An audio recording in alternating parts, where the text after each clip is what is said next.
పాంచజన్యానికి చాలా చిరాగ్గా ఉంది. ఆ రోజుతో కలిపి ఆ నెలలో అప్పటి వరకు 1600 పైనే పేకాటలో పోయింది. డిఏ ఎరియర్స్, ఫెస్టివల్ అడ్వాన్స్ రెండూ క్షవరం. అదిగాక 1000 అప్పుంది. చిటపటలాడుతూనే ఇంట్లోకి అడుగుపెట్టాడు. అతడి భార్య ఆనందవల్లి ఆత్రంగా అతడిని చుట్టేసి, ఇవాళ ఎంత వచ్చిందండి అంటూ అతడి జేబులో డబ్బు లాక్కుని గబగబా లెక్కబెట్టి, ఛ, 100 బోడి 100 రూపాయలు అంది నిరుత్సాహంగా. అందరూ ఆడవాళ్లలాగే ఆనందవల్లి మొదట్లో మొగుడు పేకాడ్డం సహించలేదు. గొడవ చేసింది. అందుకు పాంచజన్యం ఓ గొప్ప విరుగుడు కనిపెట్టాడు. పేకాటలో నిజంగా గెలిచినా గెలవకపోయినా అడపాదడపా భార్యకి ఏదోటి కొనుక్కోమని, దాచుకోమని కొంత డబ్బు ముట్ట చెప్పేవాడు. ఆ రకంగా ఆనందవల్లి చాలానే పోగేసింది. పేకాటకెళతానన్న రోజు ఆమె పాంచజన్యం జోబులో డబ్బు లెక్క పెట్టేది. తిరిగొచ్చాక బ్యాలెన్స్ షీట్ టాలీ చేసేది. 150 పోతే ఊరుకునేది. గెలిస్తే ఆ మొత్తం లాక్కునేది. పాంచజన్యం దానికి కూడా మరో ప్లాన్ ఆలోచించాడు. నిజానికి అతడు ఆడే స్టేట్కి కనీసం 400-500 అవసరం. భార్య 200 కన్నా ఎక్కువ తీసుకెళ్లనీయదు. అందుకే సీక్రెట్ పాకెట్ కుట్టించటం, ఇంట్లో కూడా భార్యకు తెలియకుండా ఎక్కడెక్కడో డబ్బు దాచటం వగేరా చేశాడు. తరచూ అతడు ఆటలో డబ్బు పోగొట్టుకునేవాడు. అయినా ఆ విషయం భార్యకి తెలిస్తే గొడవ చేసి మొదటికే మోసం తెస్తుందని ఎక్కడెక్కడో అప్పు చేసి అదంతా పేకాటలో లాభం అని ఫోజు కొట్టి ఎలాగో నెట్టుకొస్తున్నాడు. ఏమిటి ఈ మధ్య 150 కన్నా గెలవటం లేదు అంది అమాయకంగా ఆనందవల్లి. నా ప్రయత్నం నేను చేస్తూనే ఉన్నాలే, అయినా మిగతా వాళ్ళు గెలవనీయటం లేదు. సంజాయిషి ఇస్తూనే 1000 రూపాయలు అప్పు తలుచుకుని లోపలే కుమిలిపోయాడు పాంచజన్యం. అవన్నీ నాకు అనవసరం. రేపొచ్చే దీపావళికి నేను పట్టుచీర కొంటానని ఈ కాలనీ అంతా చెప్పేశాను. ఎలాగైనా సరే నాకు 2000 తెచ్చివ్వండి ఆర్డర్ వేసింది వల్లి. అన్యాయం, దారుణం, దోపిడి ఇలాంటివే మరికొన్ని పదాలు పాంచజన్యం బుర్రలో మారుమోగాయి.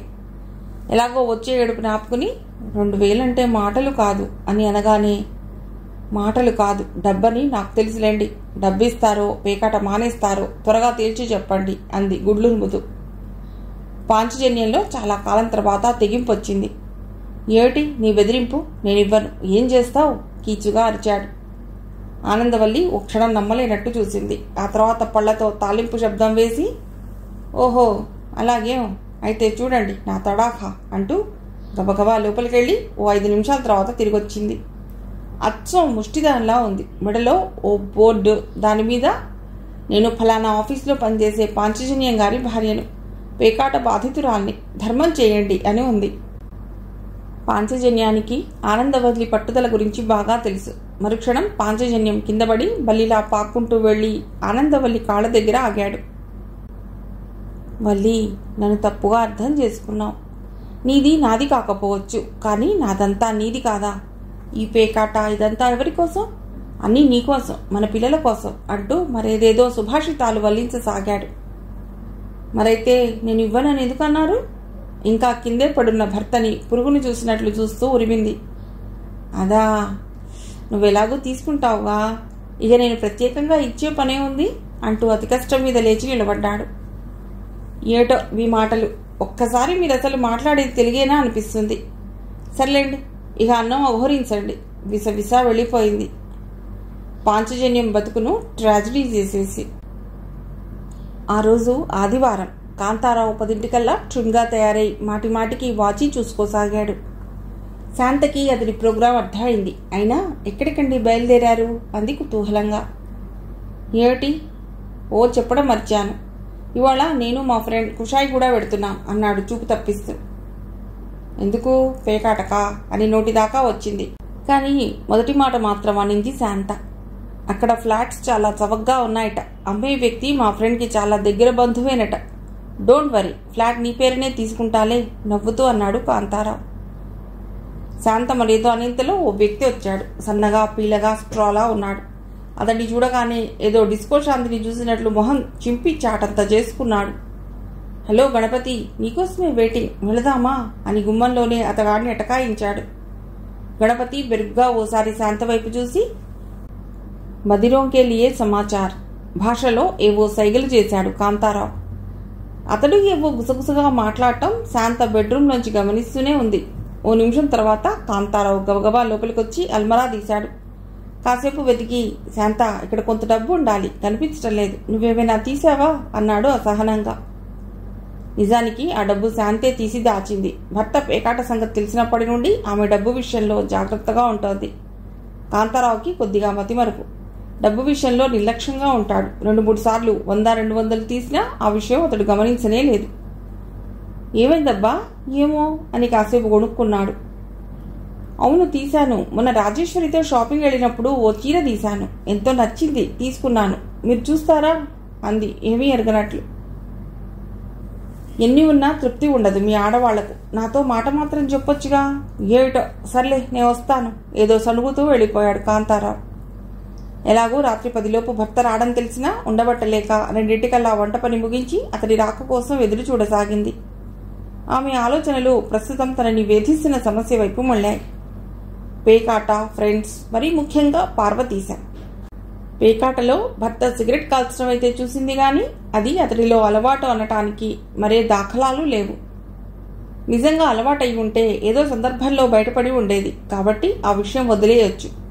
అలాగే తాగుడు, రేసులు వగైరా కూడా. వాటి విషయం ప్రస్తుతానికి వాయిదా వేయటమే మేలని నిర్ధారించుకుంది. తన సమస్య గురించి, దానికి పరిష్కారం గురించి ఎవరినైనా సంప్రదించాలనుకుంది. కానీ ఆ వ్యక్తి ఎవరు అని ఆలోచించి ఆఖరికి అందుకు సరైన వ్యక్తి తన చిన్నన్నయ్య వినయ్ అనిపించి వెంటనే ఉత్తరం రాసి వేణు చేత పోస్ట్ చేయించింది. ఆ పని చేయగానే ఆమెకి కాస్త ఊరట కలిగింది. తన కష్టాలు పంచుకునే తోడు దొరికినట్లు ఫీల్ అయింది. ఆ రోజు రాత్రి 8ంటికే వచ్చాడు కాంతారావు. చాలా చికాగ్గా ఉన్నాడు. బహుశా ఉన్నదంతా ఊడగొట్టుకుని ఉంటాడనుకుని అతన్ని కదిలించలేదు శాంత. పరధ్యాసగా 4 మెతుకులు తిని తలనొప్పి అని మంచం ఎక్కాడు. శాంత ఉత్తరం రాసిన 3వ రోజుకి వినయ్ వచ్చాడు. తరచూ చూసే మనిషి అయినా ఆ క్షణంలో శాంతకి దేవుళ్ళ అనిపించాడు. జాబులో క్లుప్తంగా 4 వాక్యాలు రాసింది శాంత. ఓ విషయం వినయ్తో సంప్రదించాలని, వీలు చూసుకుని రమ్మని రాసింది. పొరపాటున తల్లిదండ్రులకి తన స్థితి తెలిస్తే వాళ్ళు బాధపడి నానా రభస చేస్తారని మరేమీ రాయలేదు. వినయ్ ఎక్సైజ్ డిపార్ట్మెంట్లో ఇన్స్పెక్టర్గా పనిచేస్తున్నాడు. చిన్నప్పటి నుండి చాలా చురుకైన వాడని పేరు తెచ్చుకున్నాడు. ముఖ్యంగా శాంత, వినయ్కి ఏజ్లో పెద్ద తేడా లేనందువల్ల ఇద్దరూ ఫ్రెండ్స్లా మెలుగుతారు. వినయ్ వచ్చేసరికి కాంతారావు ఆఫీస్కి వెళ్ళిపోయాడు. స్నానం, భోజనం ముగించేశాక కాసేపు పేపర్ చదువుతూ ఉండిపోయాడు వినయ్. శాంత అన్నీ సర్దుకుని ఓ అరగంట తర్వాత మెల్లిగా వచ్చి వినయ్ ఎదురుగా కూర్చుంది. ఏమిటి సంగతి? నవ్వుతూ పేపర్ పక్కనే పడేస్తూ అన్నాడు వినయ్. శాంతకి అప్రయత్నంగా కళ్లల్లో నీళ్లు తిరిగాయి. వినయ్ కంగారు పడ్డాడు. శాంత తండ్రికో పెద్దన్నయ్యకో కాకుండా ప్రత్యేకించి తనకే జాబు రాసిందంటే ఏదో చాలా పర్సనల్, డెలికేట్ మ్యాటర్ అయి ఉంటుందని గ్రహించాడు. ఏకంగా కంటతడి పెట్టించే విషయం అని తెలియగానే అతడు నిజంగానే చిలించిపోయాడు. చెల్లి కంటతడి పెట్టడం అతడు చాలా చాలా అరుదుగా చూశాడు. పావుగంట బుజ్జగించి బతిమాలి ఎంతో అవస్థపడ్డాక శాంత మొత్తం కథ చెప్పింది. పేకాట ఆడడం, ఫ్రెండ్స్తో గంటల తరబడి గడపడం వగేరా అతడి దృష్టిలో పెద్ద క్షమించలేని నేరాలు కావు. ఎంచేతంటే అతడు మగాడే కాబట్టి. కాకపోతే తన ఒక్కగానొక్క చెల్లి మనస్తాపానికి అవి కారణం కాబట్టి అతడు కొంత ఆవేశపడ్డాడు. అదే ఫలానా వెంకాయమ్మ మొగుడు 2 రోజులకోసారి ఇంటికొస్తాడన్నా, శేషారత్నం అల్లుడు వరుసగా 1 వారం రోజులు పేకాట ఆడతాడని విన్నా అతడు సరదాగా నవ్వేసి తేలిగ్గా తీసుకునేవాడు. వినయ్ మొహంలో కోపం చూసి శాంత కంగారు పడింది. ఆయన్ని డైరెక్ట్గా అడగటం, ఏదో రభస చేయటం లాంటివి చెయ్యొద్దు. ఆ పని నేనే చేసి ఉండేదాన్ని. మన ప్రమేయం తనకి తెలియకుండా ఏదైనా పరిష్కారం ఆలోచించు అంది వేడుకోలుగా. కాసేపు ఆలోచించి, మొదట మనం తెలుసుకోవాల్సిన విషయాలు కొన్ని ఉన్నాయి. ఉదాహరణకి మీ ఆయన పేకాట పిచ్చి ఏ స్థాయిలో ఉంది, ఎక్కడెక్కడ ఆడతాడు, మిగతా జాడ్యాలు కూడా ఉన్నాయా వగైరా. కొంత టైం పడుతుంది. ముందు నేనొక పని చేయాలి అంటూ బయలుదేరాడు వినయ్. ఎక్కడికి? కుతూహలంగా అడిగింది శాంత. వినయ్ నవ్వి, టెలిగ్రాఫ్ ఆఫీస్కి. లీవ్ పొడిగిస్తున్నట్టు టెలిగ్రామ్ ఇవ్వాలిగా అంటూ వెళ్ళిపోయాడు. మరో గంట తర్వాత హడావుడిగా తిరిగొచ్చి, చెల్లాయి బావగారి ఫోటో ఒకటి ఇవ్వు అన్నాడు తొందర పెడుతూ. శాంత ఆల్బంలోంచి కాంతారావు ఫోటో తీసుకొచ్చి ఇచ్చింది. ఎందుకని అడుగుతున్న శాంత మాటలు పట్టించుకోకుండా ఆగి ఉన్న ఆటో వైపు పరిగెత్తాడు. 10 నిమిషాల తర్వాత ఆటో ఒక ఇరుగు సందులో కూలిపోవటానికి సిద్ధంగా ఉన్న ఓ ఇంటి ముందు ఆగింది. ఆటో వాడిని పంపించి చేతిలో ఉన్న విజిటింగ్ కార్డు పైన ఉన్న అడ్రస్ చూశాడు Vinay. X ray detective agency, register number 1 అని ఉంది. సందేహిస్తూనే మెట్లెక్కాడు. ముందు ఓ హాల్ లాంటిది కనిపించింది. అందులో 2-3 వుడెన్ టేబుల్స్, చైర్స్, ఓ గోద్రేజ్ అల్మారా, 2 ఫైల్ ర్యాక్స్, కిటికీలో 2 కూజాలు, మట్టి కొట్టుకున్న 4 గాజు గ్లాసులు, ఓ మూల చిన్న టేబుల్ ముందు ఓ 40 ఏళ్ల స్త్రీ టైప్ మిషన్ ముందు కూర్చుని ఏదో వారపత్రిక తిరిగేస్తూ కనిపించింది. వినయ్ని చూసి ఆమె మొహం చిట్లించి ఏమిటన్నట్లు కనుబొమ్మలు గరేసింది. వినయ్ తన చేతిలో ఉన్న కార్డు చూపించి ఉన్నారా అన్నాడు. ఉన్నారు, వెళ్ళండి అని కసిరినట్టు చెప్పి మళ్లీ పత్రికలో మునిగిపోయింది. ఎటు వెళ్లాలో తెలియలేదు. మరో డోర్ ఏది కనిపించలేదు వినయ్కి. ఇంతలో కమిన్ అన్న బొంగురు గొంతు వినిపించి తుళిపడ్డాడు. ఆ శబ్దం అల్మరా వెనక నుండి అని గ్రహించి అటు నడిచాడు. అల్మరా వెనక ఓ స్వింగ్ డోర్ ఉంది. భయంకరంగా శబ్దం చేస్తున్న ఆ డోర్ రెక్కలు దోసుకుంటూ లోపలికి నడిచాడు. లోపల బయటకన్నా భయంకరంగా నికృష్టంగా ఉంది పరిస్థితి. 6x8 అడుగుల రూమ్ అది. అందులో సగానికి పైగా ఆక్రమించిన ఓ టేబుల్, ఓ పాడుబడ్డ రివాల్వింగ్ చైర్, గుమ్మం పక్కనే ఓ చిన్న కబోర్డ్, పైన మిషన్ గన్లా శబ్దం చేస్తూ తిరుగుతున్న క్రీస్తు పూర్వకాలపు ఓ ఫ్యాన్ లాంటిది. టేబుల్ మీద ఏవేవో కాగితాలు, ఫైల్స్ చింతరవందరగా పడి ఉన్నాయి. రూమ్ నిండా చెదల వాసన. అప్రయత్నంగా ముక్కు మూసుకుని 2 అడుగులు వెనక్కేశాడు వినయ్. అతడు అసలు వచ్చింది కరెక్ట్ అడ్రస్కేనా అనే సందేహం కలగసాగింది. రివాల్వింగ్ చైర్లో గుండుసూది పర్సనాలిటీతో ఉన్న ఓ వ్యక్తి కనిపించాడు. రండి, కూర్చోండి అన్నాడతడు. ఆకారానికి స్వరానికి పొంతనే లేదు. ఏదో చవకబారు డబ్బింగ్ సినిమా చూస్తున్నట్టుంది. జేబులోంచి కర్చీఫ్ తీసి కుర్చీలో పరిచి జాగ్రత్తగా కూర్చున్నాడు వినయ్. టేబుల్ మీద ప్రొప్రైటర్ సోది అనే నేమ్ ప్లేట్ కనిపించింది. ప్రశ్నార్థకంగా చూసిన వినయ్ని తన గారపళ్ళు 25 దాకా చూపించి, సోఫర్ Somisetti, D for Digambar Rao, got it అన్నాడు. ఏ ఫర్ యాపిల్ పాపతో కిండర్ గార్డెన్ టీచర్లా. What can I do for you, మీకు నేనేం చేయగలను అంటూ తెలుగు సినిమా హీరోలా తర్జుమా చేశాడు సోది. A lot. మొదట ఆ మిషన్ గన్ని కట్టేయండి, నేను గట్టిగా అరవలేను అన్నాడు వినయ్ చిరాగ్గా. ఓ క్షణం అర్థం కానట్టు చూసి, ఓ అదా, దాట్స్ ఓకే, అలాగే అంటూ కిందకి వంగి ఏదో చేశాడు. మరుక్షణం ఏరోప్లేన్ క్రాష్ ల్యాండ్ అయినట్టు పెద్ద శబ్దం. టక్కటక్కమంటూ 2 నిమిషాలు తిరిగి ఆ యంత్రం ఆగిపోయింది. ఇహ చెప్పండి, వాట్ కెన్ ఐ అంటూ మళ్లీ మొదలెట్టాడు మిస్టర్ సోది. కాంతారావు ఫోటో సోదీకి ఇచ్చి, ఇతడు నా బావ, ఇతడి గురించి కొన్ని వివరాలు, ఎక్కడెక్కడ తిరుగుతాడు, ఎవరెవరిని కలుస్తుంటాడు, ఎన్ని అలవాట్లున్నాయి, ఏ అలవాట్లున్నాయి, వగేరా వగేరా. ఇన్ షార్ట్ ఇతడి జాతకం కావాలి అన్నాడు వినయ్ సీరియస్గా. సోది టేబుల్ లైట్ వేసి కాసేపు వెతికి టేబుల్ సొరగలోంచి ఓ భూతద్దం తీసి అందులోంచి రకరకాల యాంగిల్స్లో కాంతారావు ఫోటోని చూడసాగాడు. కాసేపటికి ఉండబట్టలేక, మామూలుగా బానే కనిపిస్తోందిగా, అంత ఓవర్ యాక్షన్ అవసరమా అన్నాడు వినయ్ చిరుకోపంగా. పట్టుబడ్డ దొంగలా తన దంత సంపదని మరోమారు ప్రదర్శించి, ఏదో మా అలవాటు, ఆ హ్యాబిట్, వివరాలు ఎప్పటిలోగా కావాలి అన్నాడు సోది ఆ డైరీ తెరుస్తూ. సాధ్యమైనంత త్వరలో, ఓ 3 రోజుల్లోగా ఇవ్వగలరా? 3 days? 3 రోజులా? యూ మస్ట్ బి జోకింగ్, మీరు తమాషా అంటూ మళ్లీ తర్జుమా ప్రోగ్రాం మొదలెట్టాడు సోది. వినయ్ అడ్డుపడి, సరే సరే సరే, పోనీ ఓ వారంలోగా ఇవ్వండి, నాకు అట్టే టైం లేదు అన్నాడు చిరాగ్గా. ఆ ఏజెన్సీ స్థితి, సోది వాలకం చూస్తుంటే తను ఇక్కడికి వచ్చి పొరపాటుగానే చేశానా అనే సందేహం పీడించసాగింది. అయినా తన క్లోజ్ ఫ్రెండ్ ఇన్స్పెక్టర్ సుధీర్ మరీ రికమెండ్ చేశాడని రావాల్సి వచ్చింది. సోది కాసేపు ముందున్న డైరీ తిరిగేసి, యూసీ, మేం ప్రస్తుతం చాలా చాలా బిజీ. లాస్ట్ ఇయర్లో టేకప్ చేస్తామన్న కేసులే మా వెయిటింగ్ లిస్టులో ఉన్నాయి. మీరు సుధీర్ గారి ద్వారా వచ్చారు కాబట్టి ఈ మాత్రమైనా అంటూ ఫోజు కొట్టాడు. వినయ్కి ఒళ్ళు మండింది. ఈగలు తోలుకుంటున్నా ఫోజులకేం తక్కువ లేదు. సరే మిస్టర్ సోది, మిమ్మల్ని ఇబ్బంది పెట్టడం నాకు ఇష్టం లేదు, మరొకరిని సంప్రదిస్తాను. గుడ్ డే అంటూ లేచాడు. అంతవరకు పైప్ వెలిగించడానికి తంటాలు పడుతున్న సోది షాక్ తిని రివాల్వింగ్ చైర్లోంచి కింద పడ్డాడు. ఆ షాక్లో పైప్ నోట్లో ఎక్కడో పొడుచుకున్నాడేమో, పళ్లమ్మటి రక్తం కారసాగింది. దాదాపు డ్రాక్యులా వేలు విడిచిన మేనమామలా కనిపించాడు. స్ప్రింగ్ లాగిరి వినయ్ కాళ్ళ మీద పడ్డాడు. నన్ను క్షమించండి, దయచేసి ఈ కేసు నాకే ఇవ్వండి. 3 రోజుల్లో రిపోర్ట్ ఇస్తాను, ఫీజు కూడా మీ ఇష్టం.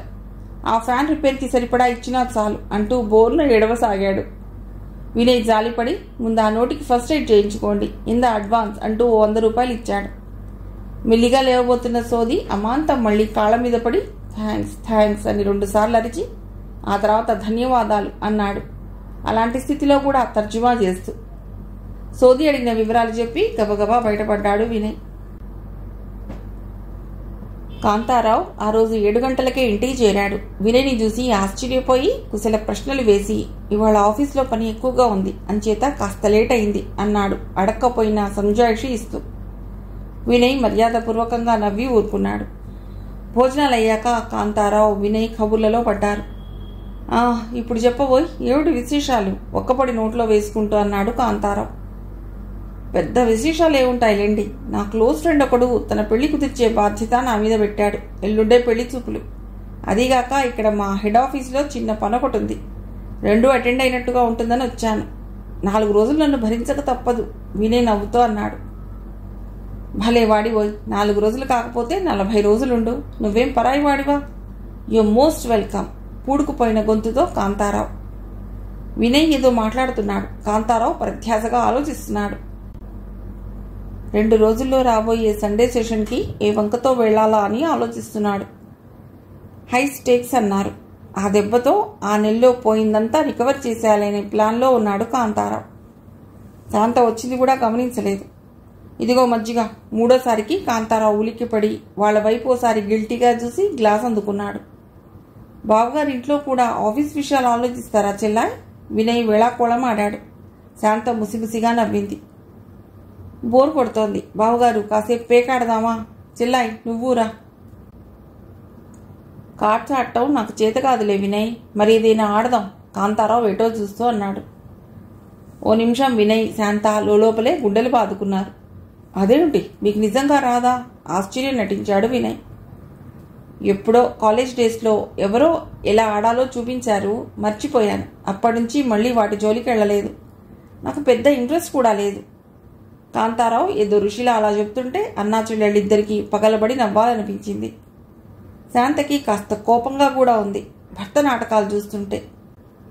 అందుకే ఆమె కూడా వినయ్కి వంత పాడింది. మొత్తానికి కాంతారావుని పేకాటకు ఒప్పించారు. ఆట ఎలా ఆడేది వినయ్ ఓపిగ్గా వివరించాడు. ఆ తర్వాత ఓ బాంబు పేల్చాడు. ఊరికే ఆడితే ఏం బాగుంటుంది? ఓకుకి 1/2 రూపాయి పెట్టుకుందాం, సరేనా అన్నాడు వినయ్ శాంత వైపు చూసి కన్నుగీటుతూ. కాంతారావుకి ఉత్సాహంగానే ఉంది. అయినా అబ్బే వద్దు, నాకు అసలే రాదు. అయినా ఇంటిని క్లబ్ చేయడం నాకు నచ్చదు అన్నాడు సీరియస్గా. ఆహా, పోనీ క్లబ్ని ఇల్లు అనుకోవచ్చుగా అనాలని శాంతకి ఎంతగానో అనిపించింది. అబ్బా బావగారు, మీరు మరీను. మనమేం 1000, 100 పెడుతున్నామా? ఏదో సరదాకి అంతే. అయినా ఎవరు గెలిస్తే మాత్రం మన డబ్బు మన వాళ్ళ దగ్గరేగా ఉంటుంది అని కన్విన్స్ చేశాడు. కాంతారావు మరేమనలేదు. నిజానికి డబ్బు పెట్టకుండా ఆడడం అతడికి అస్సలు గిట్టదు. 2వ ఆటలో వినయ్ కావాలని రాంగ్ షో చూపించాడు. కాంతారావు పట్టుకున్నాడు. బాబోయ్, ఏమిటో అనుకున్నాను చెల్లాయ్, బావగారు ఏకసంథాగ్రాహి. ఒక్కసారి అలా ఆట విధానం చెప్పానో లేదో అప్పుడే ఎంత అడ్వాన్స్ అయిపోయారో చూడు. కాంతారావు గిల్టీగా ఫీల్ అవుతూ ఇబ్బందిగా నవ్వాడు. నా ముక్కలు చూస్తారేమో అని కసిరింది శాంత. మన ముక్కలు మనం ఎప్పుడైనా చూసుకోవచ్చు. పక్క వాళ్ళవి ఎంత త్వరగా చూస్తే అంత మంచిది. అయినా కనబడేటట్టు పట్టుకోవడం నీ తప్పు. కాంతారావు మంచి మూడ్లో ఉన్నాడు. అప్పటికే 100 పైనే వచ్చింది కలెక్షన్. రాత్రి 10ంటికి శాంత తనకి నిద్ర వస్తుందని లేచింది. అయిష్టంగా కాంతారావు శాంతని అనుసరించాడు. ఆదివారం ఏం చెప్పి బయటపడాలా అని 4 రోజుల నుండి బుర్ర బద్దలు కొట్టుకుంటున్న కాంతారావుని అదృష్టం వరించింది. ఆ రోజు లంచ్ టైంలో ప్రధ్యాసగా రాంప్రసాద్తో ఏదో మాట్లాడుతున్నాడు. ఓ వ్యక్తి వాళ్ళ దగ్గరకు వచ్చాడు. ప్రసాద్ గారు, ఇన్నాళ్లకి నేను ఇంటివాణ్ణి అవుతున్నాను అన్నాడు చెంపలు చిరిగిపోయేటట్టు ఇకిలిస్తూ.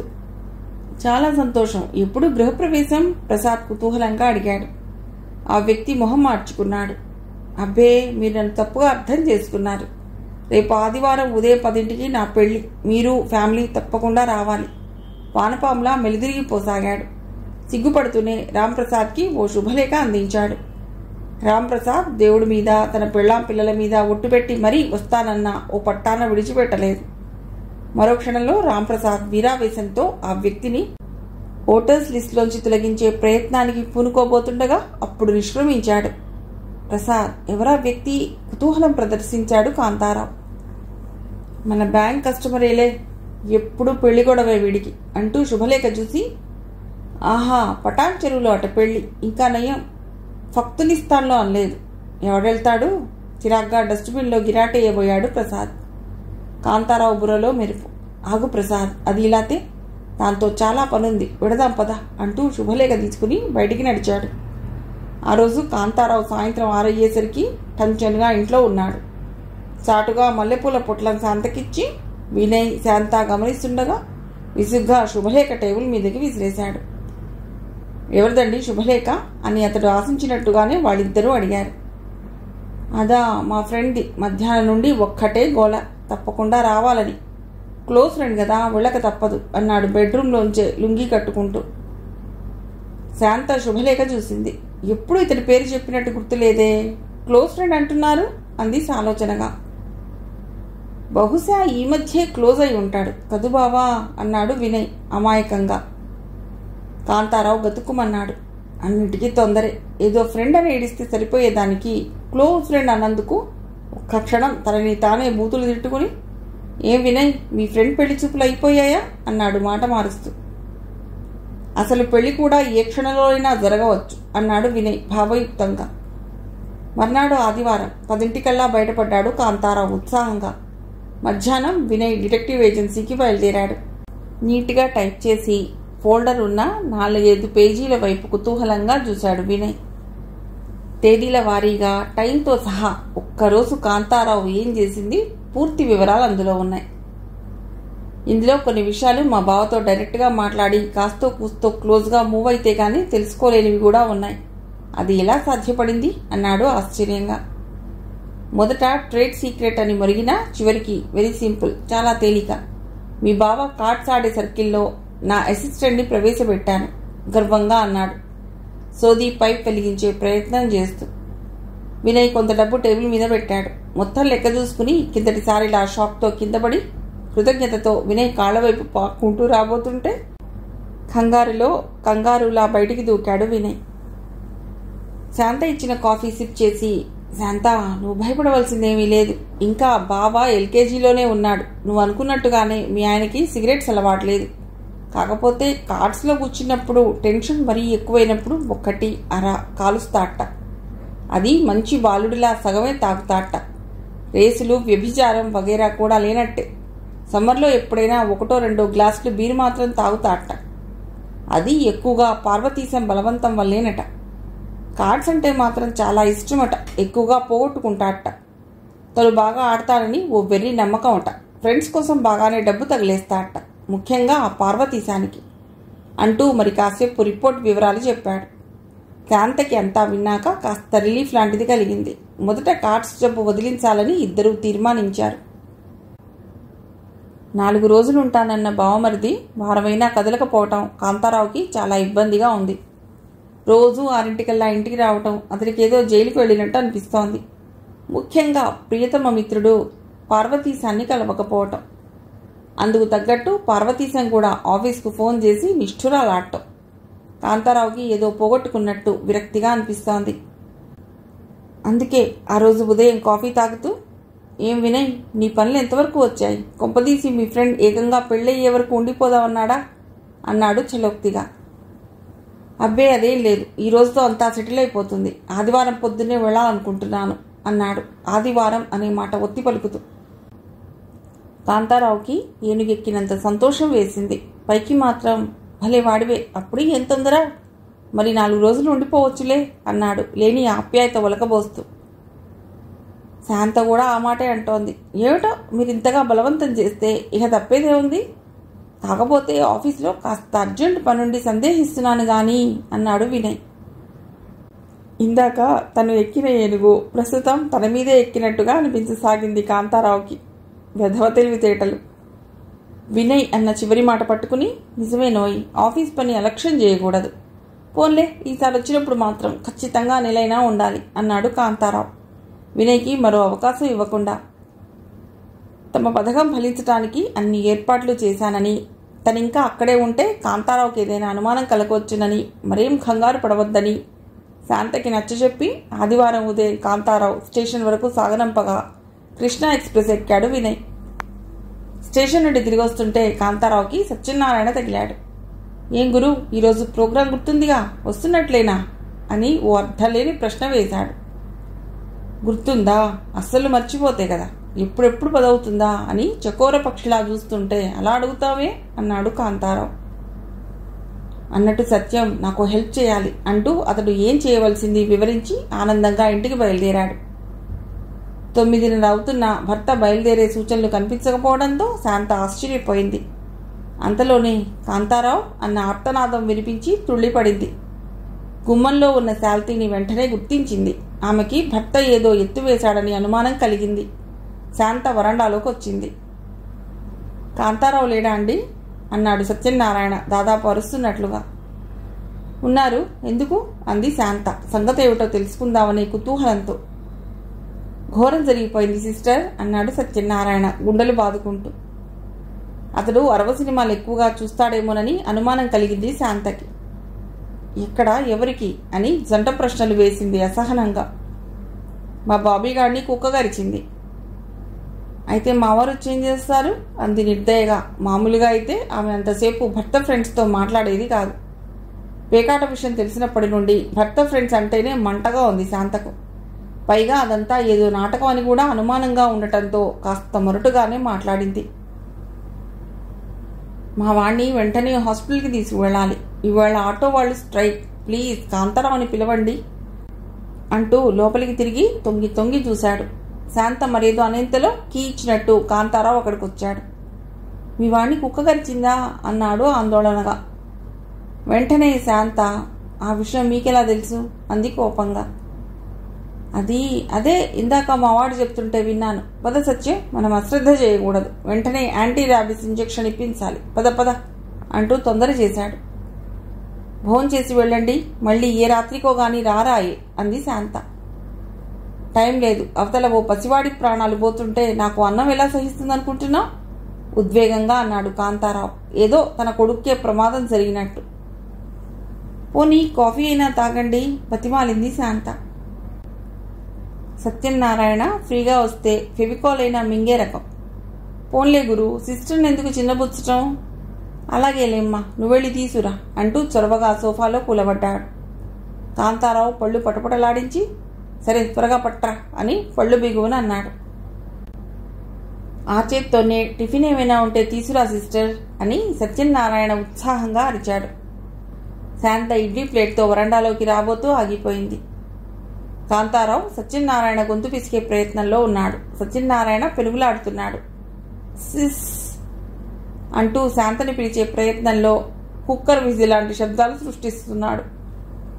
శాంత ఓమారు గొంతు సవరించుకోగానే కాంతారావు గబుక్కున సత్యనారాయణ పీక వదిలేసి, టిఫిన్ తిన సత్యం అని ఎంతో ఆప్యాయంగా ప్లేట్ అందించాడు. మంచిళ్ళు తీసురా అని శాంతకి పిరమాయించాడు. వద్దు వద్దు, నాకు నీళ్ళంటే ఎలర్జీ, నువ్విక్కడే ఉండు సిస్టర్, నువ్వు వెడితే నేను టిఫిన్ తినను అన్నాడు కంగారుగా సత్యనారాయణ. శాంతకి ఓ క్షణం అతడి మీద జాలేసింది. అతడు కోరినట్టు అక్కడే ఉండిపోయింది.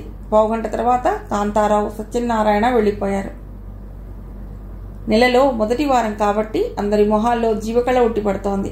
ముఖ్యంగా జేబులు నిండుగా ఉన్నాయి. ఆ దెబ్బతో గత 2 నెలలుగా పోగొట్టుకున్నదంతా వడ్డీతో సహా రావట్టాలని అక్కడున్న దాదాపు అందరి ఆలోచన. మొదటి రౌండ్ పూర్తయింది. కాంతారావు హుషారుగా ఉన్నాడు. మిడిల్ జాక్పాట్ అతడే కొట్టాడు. 400 పైనే వచ్చింది కలెక్షన్. ఎవరో తలుపు తట్టిన చప్పుడైంది.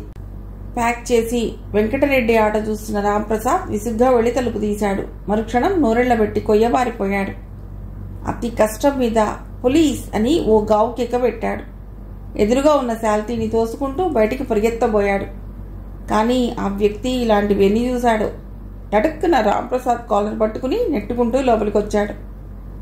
రాంప్రసాద్ అరుపుకి మిగతా జూదాగ్రేసర్లు త్రుళ్ళిపడ్డారు. బోన్లో పడ్డ ఎలుకల్లా అటు ఇటు పరిగెత్తడం, పిచ్చి చూపులు చూడటం వగేరా చేయసాగారు. దొడ్డి వాకిలి వైపు దూకారు కొందరు. తలుపు తీయగానే 4 రాఠీ డబ్బులు తగలటంతో గంగవెర్రెత్తినట్టు అరుస్తూ గజ్జగజ్జ వణకసాగారు. కాంతారావు స్థితే అందరికన్నా దీనంగా ఉంది. అతడు హుసేన్ సాగర్లో బుద్ధ విగ్రహంలా అలానే కూర్చుండిపోయాడు. తన కళ్ళ ముందు జరుగుతున్నదేది అతడికి అర్థం కానట్టు షాక్తో మిడిగుడ్లేసుకుని చూస్తూ నిలువెల్లా వణికిపోసాగాడు. ఓ కానిస్టేబులర్ అతన్ని కాస్త గట్టిగానే లాఠీతో డొక్కలో పొడిచి లేలే అని మొరటుగా అదిలించాడు. కాంతారావు మొహం సిగ్గుతో అవమానంతో ఎరుపెక్కింది. మిగతా వాళ్ల స్థితి కూడా దాదాపు అదే. ఏదో పేపర్లో ఫలానా ప్రదేశంలో ఎవరో జూదరుల అరెస్ట్ అంటూ వార్తలు చదవటం వాళ్లకు అలవాటే. కానీ తామే ఆ స్థితిలో ఉండటం వాళ్ళు ఆ నిజాన్ని జీర్ణించుకోలేకపోతున్నారు. మొదట తేరుకున్నది పార్వతీశమే. అతడికి ఓ పక్క భయంగానే ఉన్నా వాట్ ఈజ్ దిస్, ఏమిటి దౌర్జన్యం, అసలు మీరెవరు అన్నాడు అంతా స్పష్టంగానే కనిపిస్తున్నా. దాంతో ఓ ఇన్స్పెక్టర్ పార్వతీశం చెంప మీద పెడీమని కొట్టి, మేమెవరమ్మా, లంగా బొందులు అమ్ముకునే లఫ్ఫూట్ గాళ్లం, ఇక్కడ చాలా మంది లంగాగాళ్లున్నారని వచ్చాం అంటూ తిట్ల వర్షం కురిపించాడు. చాలామంది ముద్దగా తడిసిపోయారు. అసలు మీరు ఇక్కడికి ఎలా వచ్చారు, మేమేం తప్పు చేయలేదని సమర్థించుకోబోయిన వెంకట్రెడ్డి వీపు విమానం చప్పుడు చేసింది. అమ్మో బాబో అని ఇటు తేల్చుకోనట్టు పెద్దగా అరిచి బోళ్లా పడ్డాడు. ఆ దెబ్బలు తనకే తగిలినట్టు కాంతారావు ఉలిక్కి పడ్డాడు. ఎవడ్రా ఈ రూమ్ ఓనర్, ఎస్ఐ గద్దించాడు. పాపం పాండురంగడు తనేనని చెప్పటానికి తెలుగు రానట్టు అవస్థపడుతుండగా అందరూ ఉత్సాహంగా వేలెట్టి అతన్ని చూపించారు. ఆ దౌర్భాగ్యం తమకు పట్టనందుకు విపరీతంగా ఆనందిస్తూ రాస్కెల్, సువర్ అంటూ అన్ని భాషలకి న్యాయం చేస్తూ ఎస్ఐ 2 నిమిషాలు కచేరీ చేసి ఆ తర్వాత క్లబ్ నడుపుతున్నావురా, ఎంతకాలం నుండి నడుపుతున్నావు చెప్పు అంటూ పాండురంగం కాలర్ పట్టుకున్నాడు. నాకేం తెలియదు సార్, మా ఫ్రెండ్స్ అందరం కలిసి సరదాగా ఆడు. పాండురంగం మొహం పచ్చడైంది. చల్ బక్వాస్ మాట్లాడ, ఈ టోకెన్ల సగతేందిరా, ఇవి మీ తమాషాకేనా, ఇల్లు కాదు స్టేషన్లో పెట్టి బొక్కలిరగొడతా, సబ్కుచ్ చెప్తారు, తీసుకురండ్రి లుచ్చగాళ్ళని. ఆ దెబ్బతో పోలీసులతో ఏదో వాదించాలనే కోరిక అందరిలో నశించింది.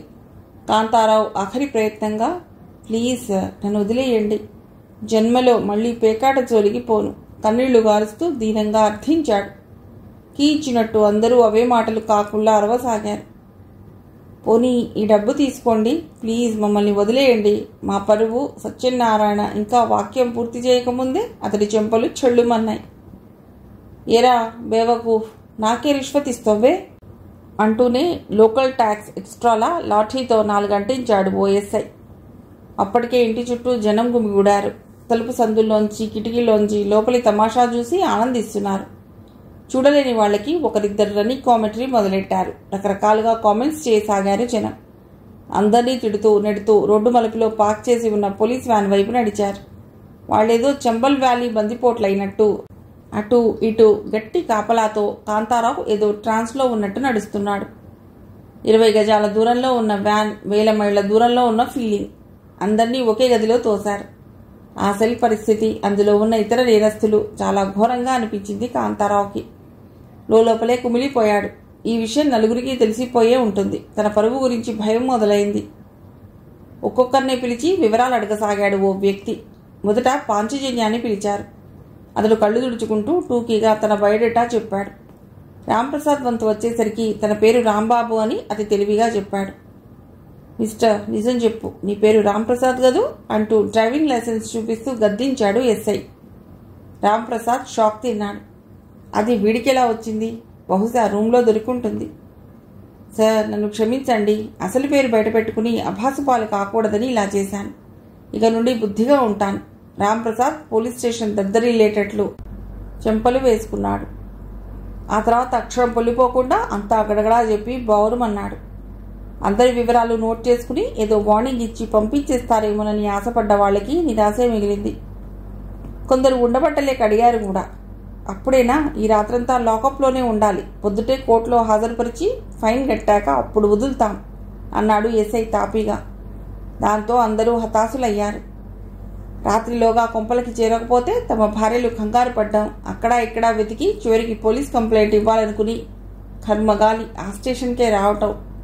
జబులు కొట్టే వెధవలకేం తీసిపోనట్టు కటకటాల్లో తొంగున్న తమ సుందర ముఖార విందాల్ని చూసి వాళ్ళు చేసే హంగామా వగేరా వగేరా 3D ఎఫెక్ట్స్లో కనిపించి అందరూ కలిసి పాడుకుందాం లోలా దారుణంగా ఆర్తనాదాలు మొదలెట్టారు.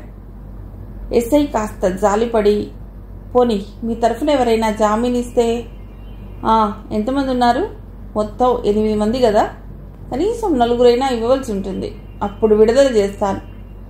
కోర్స్ కోర్టుకి మాత్రం రాక తప్పదు అన్నాడు గొప్ప వరం ఇస్తున్నట్లు. ఆ మాత్రానికే అందరూ ఇష్టం వచ్చినట్లు సంతోషపడ్డారు.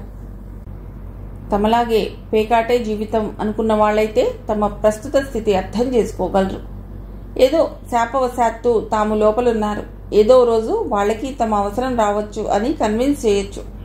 అలా చాలాసేపు ఆలోచించి పేకాటకుల ఉన్న తమ యావత్ మిత్రకోటి ఆ గదిలోనే దీనంగా ఏడుస్తూ తగలడ్డారని గ్రహించి మరింత బెంబేలు పడ్డారు. భగవాన్, ఏమిటి ఘోరం, మేమేం పాపం చేశామని మాకీ శిక్ష అంటూ అందరూ భగవంతుడిని అడగసాగారు. అందుకు భగవంతుడి నుండి ఏ సమాధానమూ రాలేదు. కానీ ఎస్ఐ మాత్రం, కుండా కోర్లారా, మీ పేకాట ఆడారు, అందుకే ఈ శిక్ష అని జవాబిచ్చాడు. చివరికి రాంప్రసాద్ లేచి నిలబడ్డాడు. ఓమారు గొంతు సవరించుకుని, నా పరువు పోయినా పర్వాలేదు, మీకోసం నేనే బలవుతాను అని ఆగాడు. ఎవ్వరూ చప్పట్లు కాదు కదా, కనీసం థ్యాంక్స్ కూడా చెప్పకపోవడంతో నిర్లిప్తంగా నవ్వి, ఎస్ఐ గారు ఫోన్ చేసుకోవచ్చా అన్నాడు పూరిలా పొంగిన చెంపని తడుముకుంటూ. 4 రూపాయలు అవుతుంది ఒక కాల్కి, జాలిగా సెలవిచ్చాడు ఎస్ఐ. అన్యాయం, మార్వాడి షాప్లో చేసిన 2 రూపాయలే అరిచాడు సత్యనారాయణ అలవాటు చొప్పున. రేయ్ సత్తి, ఇప్పుడెట్రా బేరాలు, పొదుపు చర్యలు, నీకింకా బుద్ధి రానట్లుంది. పోనీలే, నువ్వు 2 రూపాయలు ఇచ్చి మార్వాడి షాప్ నుండి మాట్లాడి నీ జామీనికి ఏర్పాటు చేసుకో, మాకనవసరం అని క్రూరంగా దీవించి రాంప్రసాద్ని ముందుకు దోశాడు. రాంప్రసాద్ కాలర్ మధ్యలో దాచిన 10 రూపాయల కాగితం ఎస్ఐ చూడకుండా తీసి, సార్, దారి ఖర్చులకని ఎప్పుడు దాచుకునే ఈ ఒక్కగానొక్క 10 రూపాయలు తీసుకోండి దీనంగా ఎస్ఐ చేతిలో పెట్టి ఫోన్ వైపు నడిచాడు. పుండు మీద కారం చల్లినట్లు మొదటిసారి రాంగ్ నంబర్ వచ్చింది. వణుకుతున్న చేతులతో మరోసారి ప్రయత్నం చేశాడు. అంతా ఊపిరి బిగబట్టి చెవులు కూడా రిక్కరించారు. 3 నిమిషాల తర్వాత అదృష్టం వరించింది. ఒరేయ్ నారిగా, నువ్వే కాదురా, నేను ప్రసాద్ని, చెప్పేది సరిగ్గా విను. లైన్ బాగోలేదా? ఎప్పుడైనా బాగుపడి ఏడ్చిందా? సరే, నేను చాలా డేంజర్లో ఉన్నాను. వద్దు, వాళ్ళని ఎవరిని తేవద్దు. వాళ్ళని చూశారంటే నాకు ఉరిశిక్ష ఖాయం చేస్తారు. ఎస్ఐ అనుమానంగా చూడసాగాడు. ఏమిటి, పోలీసులకా? రేయ్ నారిగా, గావుకేక పెట్టాడు అసహనంగా రాంప్రసాద్. డేంజర్ వచ్చిందే వాళ్లతోరా నా కన్న తండ్రి. చూడు, నీ క్లోజ్ ఫ్రెండ్స్ ఎవరిని తేవద్దు, మరెవరినైనా ఓ 4 పట్టుకునిరా అని పోలీస్ స్టేషన్ అడ్రస్ ఇచ్చాడు. రిసీవర్ క్రెడిల్ చేసి, థ్యాంక్స్ సార్, వీలైతే మీ రుణం ఈ జన్మలోనే తీర్చుకుంటాను అన్న ప్రసాద్ వైపు తీక్షణంగా చూసి, ఇలా మరోసారి పేకాడా అన్నాడు ఎస్ఐ వెటకారంగా. 1 గంట తర్వాత నారిగా అనబడే ఆ ఆపద్బాంధవుడు అతి కష్టం మీద పెద్ద మనుషులు అని గుర్తించగలిగే మరో 2తో వచ్చాడు. నారిగాడు ఉర్ఫ్ నారాయణ. ఫ్లాష్ బ్యాక్లో 15 ఏళ్ల క్రితం రాంప్రసాద్ చదువుతున్నట్టు నటించిన కాలేజీలో క్లర్క్ అని, ఇద్దరూ ఎన్నో విధవేషాలు జాయింట్గా వేయడం జరిగిందని, అంచేత పరువు గురించి పెద్దగా దిగులు పడవలసిన పని లేదని రాంప్రసాద్ చెప్పాడు. వాళ్ళకింకా అది ఉండి చచ్చినట్లు. సారీ బ్రదర్, ఎంత ప్రయత్నించినా మరో 2ని మాత్రం తేగలిగాను. చాలామంది సెంట్రల్ జైల్లోనే ఉన్నారు అన్నాడు నారాయణ కాస్త కూడా దిగులు పడకుండా. జామీను కోసం కుమ్ములాట ప్రారంభమైంది. కాంతారావు నిర్లిప్తంగా వాళ్ళని చూస్తూ ఉండిపోయాడు. వాళ్ళని చూస్తుంటే అతడికి అలాంటి స్థితిలోనూ చిరాకేసింది. తనతో పాటు మిగిలిపోయిన రాంప్రసాద్ వైపు ఆశ్చర్యంగా చూశాడు. తనని ఎవరూ పట్టించుకోకపోవటం, ఆఖరికి అత్యంత ఆప్తుడనుకున్న పార్వతీశం కూడా తన స్వార్థం తను చూసుకుని కనీసం పలుకరించకపోవటం కాంతారావుకి మనస్తాపం కలిగించింది.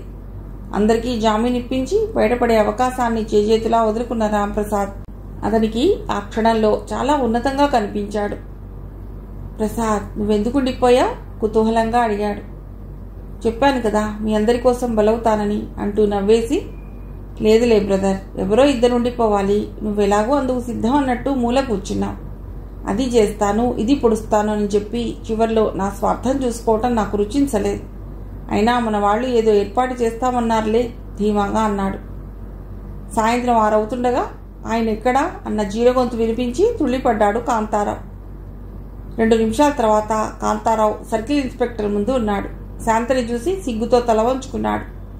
తన విషయం ఈ ప్రపంచంలో ఎవరికి తెలియకుండా ఉండాలని ఆశించాడో సాక్షాత్తు ఆ వ్యక్తి ముందు దోషిగా అలా పోలీస్ స్టేషన్లో నిలబడవలసి వచ్చినందుకు చిత్రవధన అనుభవించాడు ఆ క్షణంలో. మిస్టర్ కాంతారావు, మీరు చదువు వివేకం ఉన్నవారు, బాధ్యత గల ఉద్యోగి. ఎవ్వరూ హర్షించని ఇలాంటి పనులు మీకు, మిమ్మల్ని నమ్ముకున్న వారికి శ్రేయస్కరం కాదు. ఇది మొదటి అపరాధంగా భావించి క్షమిస్తున్నాను. ఇక ముందు ఎప్పుడూ ఇలాంటి వాటికి దూరంగా ఉండండి. You can go. సర్కిల్ ఎంతో సౌమ్యంగా మాట్లాడినా ఒక్కో మాట కాంతారావు మనస్సుకి సమ్మెట పోట్లలా తగిలాయి. థ్యాంక్స్ అని అస్పష్టంగా గొణిగి తడబడే అడుగులతో బయటకు నడవబోయి అంతలోనే ఏదో స్ఫురించి సార్ మా ఫ్రెండ్ అని ఆగిపోయాడు. అలాగే అతన్ని కూడా విడుదల చేస్తాం అని ఎస్ఐకి ఏదో సైగ చేశాడు. ఇంటికి వచ్చాక కూడా కాంతారావు పూర్తిగా షాక్ నుండి తేరుకోలేదు. భర్త వాలకం శాంతకి కంగారు కలిగించింది. అప్రయత్నంగా కళ్ళల్లో నీళ్లు తిరిగాయి. ఊరుకో శాంత, సో నీకు ఇప్పుడంతా తెలిసిపోయింది. నన్ను చూస్తుంటే అసహ్యం వేయటం లేదా? మొహం చాటు చేసుకుంటూ అన్నాడు. శాంత జవాబు చెప్పేలోగా ఏదో గుర్తొచ్చి, అవును శాంత, నేను స్టేషన్లో ఉన్నట్టు ఎవరు చెప్పారు? పార్వతీశం చెప్పాడా? తడబడింది శాంత. ఎలాగో సర్దుకుని, లేదండి, మిమ్మల్ని వ్యాన్ ఎక్కిస్తుంటే మన వేణు చూశాట. నేను మొదట నమ్మలేదు, ఎందుకైనా మంచిదని వాకప్ చేశా. వివరాలు తెలిసేసరికి ఆలస్యం అయింది. వంటింట్లో ఏదో పనున్నట్లు చటుక్కున వెళ్ళింది. ఆ police station circle inspector Sudheer, Vinay close friends. వాళ్ళిద్దరి పథకమే అది. పాపం శాంత తన భర్త అరెస్ట్ అయి ఉంటాడని టైం చూసుకున్న దగ్గర నుండి తెగ మదనపడిపోయింది. 5ంటికి ఆమె ఓర్చుకోలేక పోలీస్ స్టేషన్కి వెళ్ళింది. తమ పథకం ప్రకారం ఆమె ప్రవర్తించకపోయినా కాంతారావు స్థితి చూసి విడుదల చేశాడు సుధీర్. లేకపోతే కథ మరోలా ఉండేది. దాదాపు వారం రోజులకి కానీ కాంతారావు కాస్త మామూలు స్థితికి రాలేకపోయాడు. పోలీస్ స్టేషన్ అనుభవం జరిగిన తర్వాత మొదటి ఆదివారం కాంతారావు ఇంట్లోనే ఉన్నాడు. రీడర్స్ డైజెస్ట్ చదువుతూ చాలాసేపు గడిపాడు. అది గమనించి శాంత, ఇవాళ ఎక్కడికి వెళ్ళటం లేదా అంది అతడి పక్కనే కూర్చుంటూ.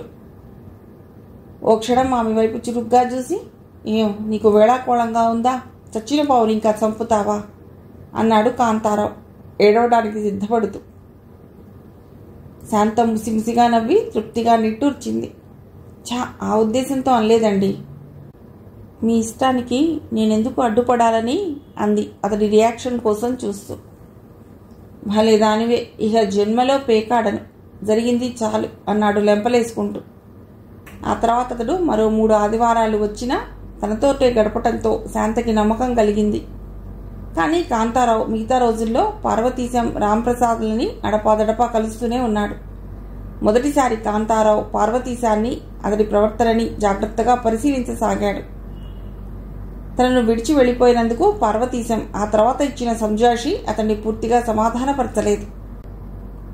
అయినా ఏమోలే, అలాంటి స్థితిలో మనిషి ఆదర్శంగా ఉండటం సాధ్యం కాని పని అని కొంతవరకు సరిపెట్టుకున్నాడు. ఆ రోజు ఆఫీస్ నుండి వస్తూ శాంత కోసం మల్లెపూలు, పూతరేకులు కొన్నాడు. స్కూటర్ స్టార్ట్ చేయబోతుంటే ఎవరో భుజం మీద చేయి వేయటంతో పక్కకి చూశాడు. పాండురంగం. మాసిన గడ్డం, మట్టి కొట్టుకుపోయిన బట్టలతో అతడు ముష్టివాడిలా కనిపించాడు. అదేమిటి పాండు? ఆశ్చర్యపోయాడు కాంతారావు. కదిలిస్తే ఏడ్చేటట్లున్నాడు పాండురంగం. స్కూటర్ మళ్లీ పార్క్ చేసి ఎదురుగా ఉన్న ఓ హోటల్కి దారి తీశాడు కాంతారావు. పోలీస్ రైడ్ తర్వాత కాంతారావు పాండురంగాన్ని కలవలేదు. ఓసారి ప్రసాద్ని అడిగితే తనకి కలవలేదన్నాడు. కాంతారావు, నేను చాలా ఇబ్బందుల్లో ఉన్నాను, ఆ ఇల్లు ఖాళీ చేయమన్నాడు ఓనర్. ఇంతకాలం పేకాట నా రూంలో ఆడినందుకు మీరు కిట్ తీసి 700-800 ఇచ్చేవారు. ఇప్పుడు అది లేదు. పైగా పోలీసులు 2-3 సార్లు ఇంటికొచ్చి ఏదేదో బెదిరించి వెళ్లారు. నా జీతం సంగతి నీకు తెలుసు. ఏం చేయాలో అర్థం కావటం లేదు దీనంగా చెప్పాడు పాండురంగం. కాంతారావుకి జాలేసింది. డబ్బేమైనా సర్దుబాటు చేయమంటావా అన్నాడు. దీనివల్ల తాత్కాలికంగా రిలీఫ్ ఉండొచ్చు, కానీ సమస్య తీరదు. పైగా నీ అప్పు తీర్చాలన్నా నాకు కష్టమే. మరేమిటి మార్గం అర్థం కానట్టు అడిగాడు కాంతారావు. మనం మళ్ళీ పేకాట మొదలెట్టాలి. నేను ఓ రూమ్ చూస్తాను. అద్దె కాస్త ఎక్కువే, అయినా చాలా సేఫ్ ప్లేస్గా నీట్గా ఉంటుంది.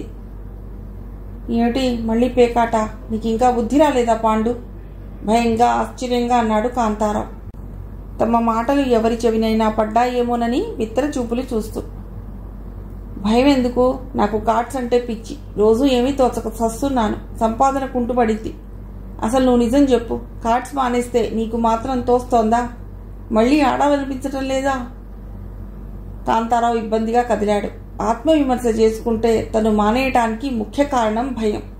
కానీ పేకాటంటే అసహ్యం వల్ల కాదనిపించింది. అయినా పైకి ఆ నిజం ఒప్పుకోలేక, ఏమో పాండు, నాకేం అర్థం కావటం లేదు. ఎలాగూ బ్రేక్ అయింది. మళ్ళీ మొదలెట్టడం ఎందుకు? సందిగ్ధంగా అన్నాడు. పాండురంగం లేచాడు. అన్నీ సమకూరాక ఓసారి కలుస్తాను అని వెళ్ళిపోయాడు. కాంతారావు మనసులో మళ్ళీ తుఫాను చెలరేగింది. ఆ రోజు శనివారం మధ్యాహ్నం బ్యాంకు నుండి వస్తుంటే పార్వతీశం, పాంచజన్యం స్కూటర్కి అడ్డుపడి బలవంతంగా ఓ ఇరానీ హోటల్లోకి లాక్కెళ్లారు కాంతారావుని. కాసేపు సొల్లు కార్చి మహత్తరమైన అసలు విషయం బయటపెట్టారు. రేపు కార్డ్స్ సెషన్ ఉంది తెలుసా అన్నాడు పార్వతీశం. ఏదో మర్నాడు కెమిస్ట్రీ ఎగ్జామ్ ఉంది తెలుసా అన్నంత సీరియస్గా. అవునా, నాకు తెలియదే అని సంతోషంగా ఆశ్చర్యపోబోయి గత స్మృతులు గుర్తొచ్చి, ఏమో నాకు తెలియదు, అయినా ఇక నా వల్ల కాదు, అంత జరిగాక అంటూ శూన్యంలోకి చూడసాగాడు కాంతారావు. ఈసారి పాంచజన్యం కాంతారావు భుజం మీద తడుతూ, పిచ్చివాడా, ఇంత చిన్న విషయానికి అంత భయమా? అలాగైతే ఎలా? ఇవన్నీ మన లైన్లో ఉన్న వాళ్ళకి సహజం, ఈజీగా తీసుకోవాలి అన్నాడు ఒక్క గ్రామ్ సిగ్గు లజ్జ లేకుండా. ఏమో నాకు దడగా ఉంది, మనస్సు విరిగిపోయింది, కావాలంటే మీరు ఆడుకోండి అన్నాడు ఏదో సింహాసనం త్యాగం చేస్తున్న చక్రవర్తిలా మొహం పెట్టి.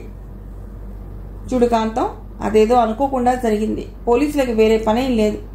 ముందు జాగ్రత్త కోసం గ్యాప్ ఇచ్చాం. స్పాట్ కూడా మార్చావు. నువ్వు ఇంతగా భయపడుతున్నావు కాబట్టి సిఐడిలా ఒకటి బయట కాపలా పెడతాం. చీమ చిటుక్కుమన్నా మనకు తెలిసిపోతుంది. హై స్టేక్ ఆడాలని మన వాళ్ళంతా తీర్మానించారు అన్నాడు పార్వతీశం డ్రమాటిక్గా. పూర్తిగా కన్విన్స్ కాకపోయినా ఊగిసలాట మొదలైంది. అరేంజ్మెంట్ బాగానే ఉందనిపించింది. ముఖ్యంగా హై స్టేక్స్ అనగానే మనసు ఉరకలు వేయసాగింది. ఏమో ట్రై చేస్తాను అన్నాడు కాంతారావు బెట్టు చేస్తూ. కాంతం తప్పక వస్తాడని తెలిసిపోయిన వాళ్ళు అలాగేలే వీలుంటేనేరా అని ఎక్కడికి రావాల్సింది చెప్పారు. కాంతారావుకి జగమే మారినది మధురముగా ఈ వేళ అని పాడాలనిపించింది. చాలా రోజుల తర్వాత మొహం దివిటీలా వెలిగిపోసాగింది. ఇంటికి వచ్చినప్పటి నుండి భర్త తీరు గమనిస్తూనే ఉంది శాంత. గుమ్మంలోనే శాంతని వాటేసుకుని రంగుల రాట్నంలా గిరగిరా 4 రౌండ్లు తిప్పి పనిపిల్ల చూస్తున్న లెక్క చేయకుండా ముద్దుల వర్షం కురిపించాడు.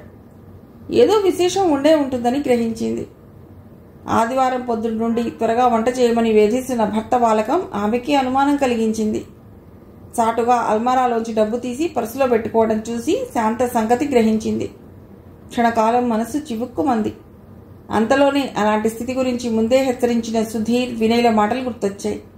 అయినా ఒక్కపూట లాకప్లో గడిపినందుకే మహాత్ముడైపోవటానికి తన భర్త ఏవైనా అపర వాల్మీక అని సరిపెట్టుకుంది. పక్కింటికెళ్ళి సుధీర్కి ఫోన్ చేసి సంగతి చెప్పింది.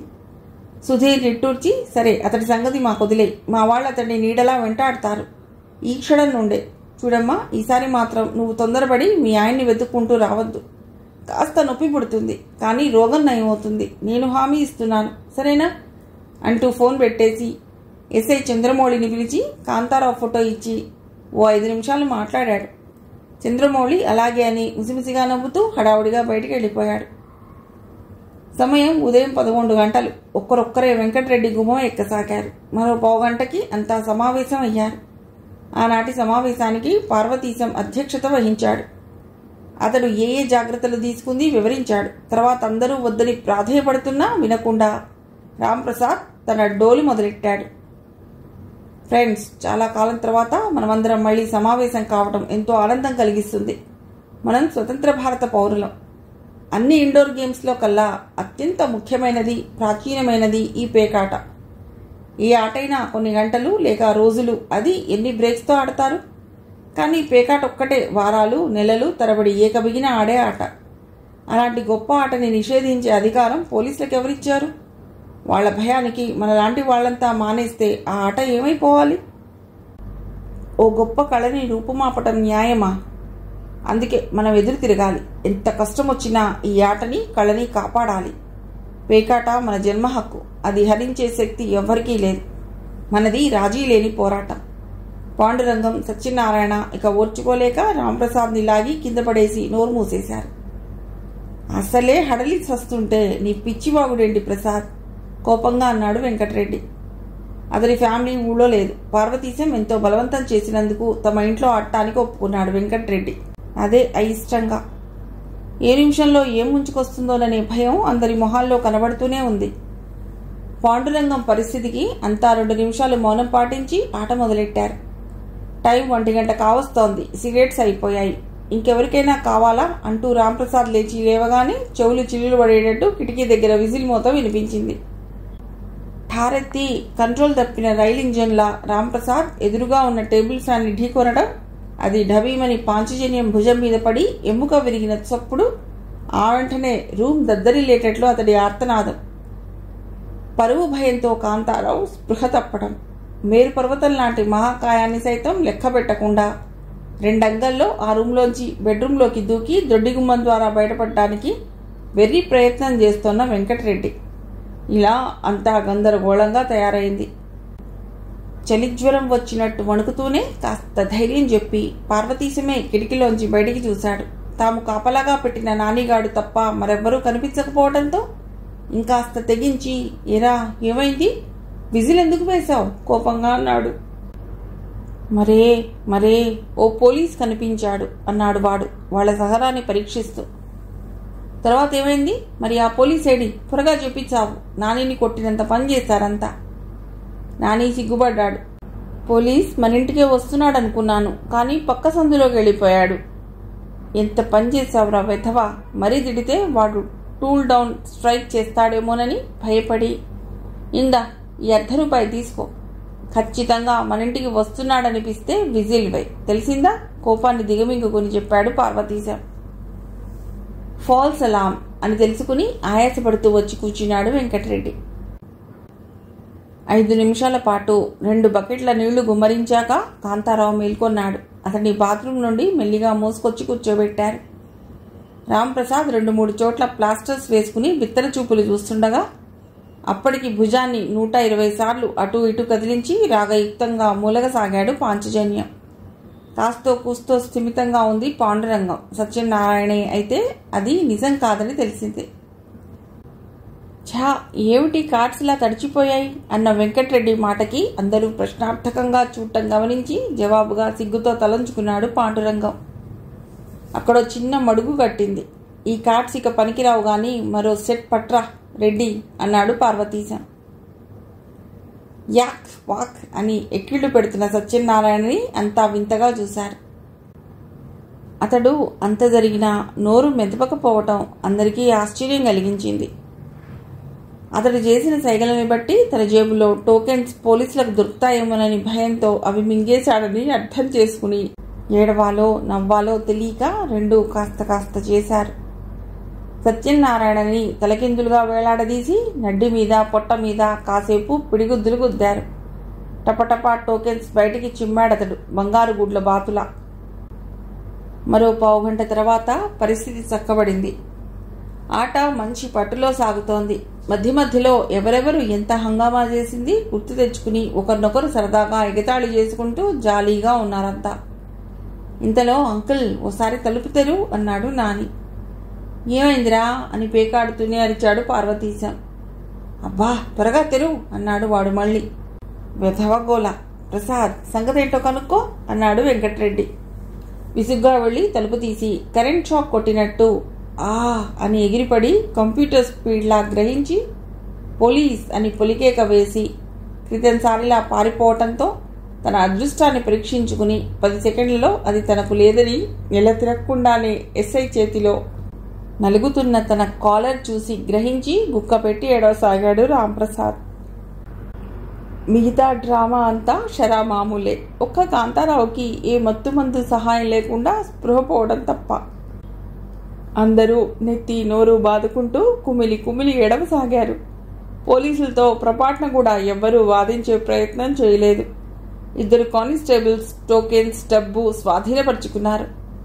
ఎస్ఐ చంద్రమౌళి అడక్కముందే ఆ ఇంటి యజమాని తనేనని ఒప్పేసుకున్నాడు వెంకట్రెడ్డి ముక్కు చీదుతూ. మేం వెధవలం, లంగాగాళ్ళం, బద్మాష్లం అంటూ అందరూ తమ తమ క్యారెక్టర్స్ గురించి చంద్రమౌళికి చెప్పుకుని అతడికి కొంత శ్రమ తగ్గించారు. అందరిలో ఓ రకమైన వైరాగ్యం, నిర్లిప్తత ఒక్క పార్వతీశంలో తప్ప. టైం అవుతోంది, పదండి పదండి అంటూ ఏదో ముహూర్తం వేళ మించిపోతున్నట్టు తొందర చేశాడు చంద్రమౌళి. సార్, చిన్న రిక్వెస్ట్. ఈ లుంగి బనియన్తో బయట జనాల్ని భయభ్రాంతుల్ని చేయటం నాకు ఇష్టం లేదు. పైగా పబ్లిక్ న్యూసెన్స్ అని మీరు మరో కేసు పెట్టినా పెట్టగలరు. ఎంతైనా ఈ ఏరియా వాణ్ణి. కాస్త డ్రెస్. గద్గద స్వరంతో వెంకట్రెడ్డి అడుగుతుంటే మౌళి కూడా కంటతడి పెట్టి సరే కానీ లోపల ఇన్నర్ ఉందిగా అన్నాడు తాపీగా. ఎందుకు సార్ అని చచ్చు పీనుగులా అడిగారు మిగతా వాళ్ళు.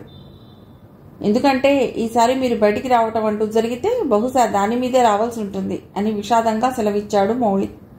అప్రయత్నంగా అంతా ఇన్నర్స్ తడుముకున్నారు. చుక్ చుక్ రైలులా ఒకరి వెనక మరొకరు లైన్లో బయటకు వచ్చారు. అతి మామూలుగా నడుస్తూ ఏమీ జరగనట్టే ప్రవర్తిస్తున్న పార్వతీశాన్ని చూస్తుంటే చంద్రమౌళికి కడుపు మండింది.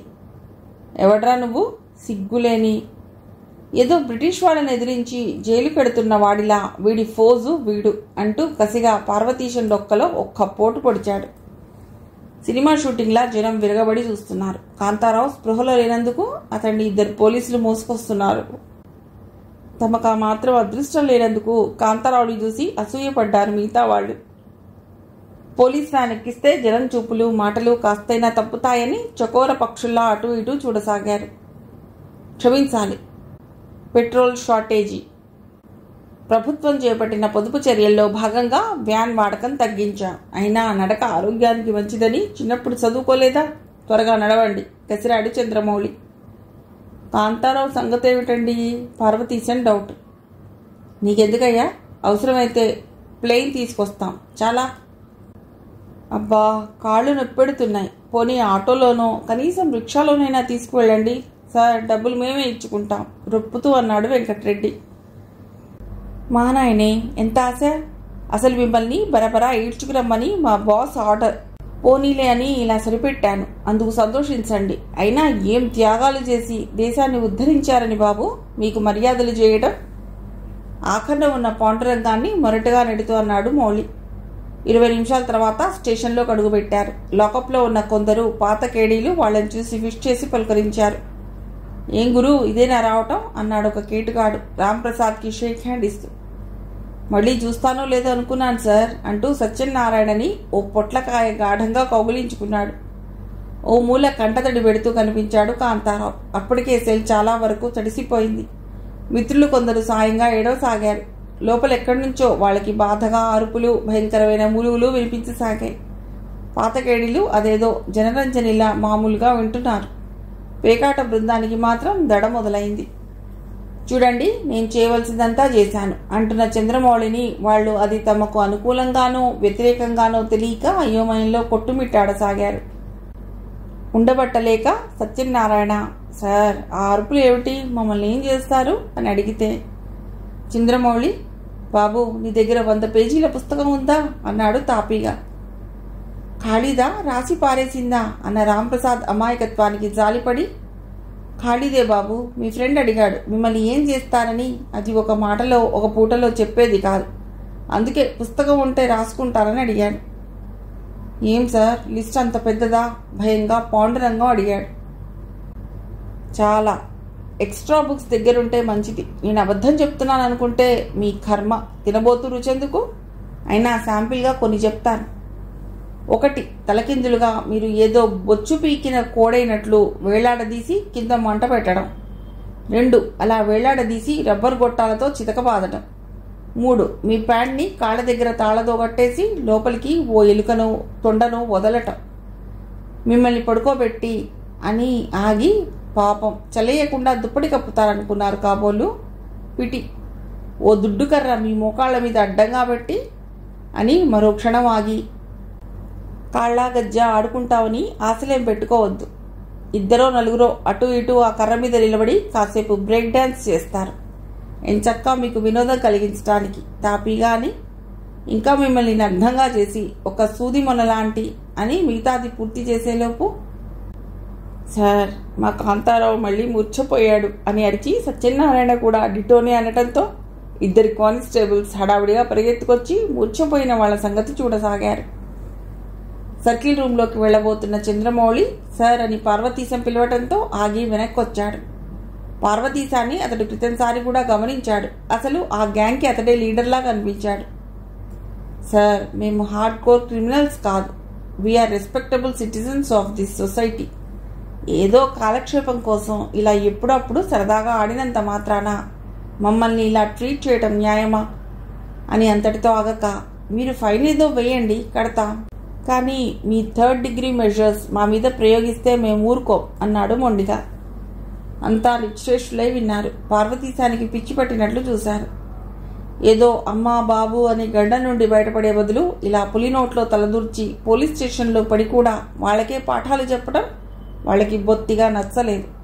వాళ్ళు చంద్రమౌళిని బ్రతిమాలే లోపే, ఈజ్ ఇట్ రాస్కెల్, ఊరుకోవా, అంతటి హీరోవా, చూద్దాం, వీడిని లాక్కురండి, వీడి బాబెవడడ్డొస్తాడో చూస్తాను, ఏదో పోనీలే అనుకుంటుంటే నాకు రూల్స్ చెప్తాడా అంటుండగానే ఇద్దరు కానిస్టేబుల్స్ ఇచ్చుకుంటూ పార్వతీశాన్ని తీసుకువెడుతుండగా అతడు వాళ్ళ వెనకే కోపంగా వెళ్ళాడు.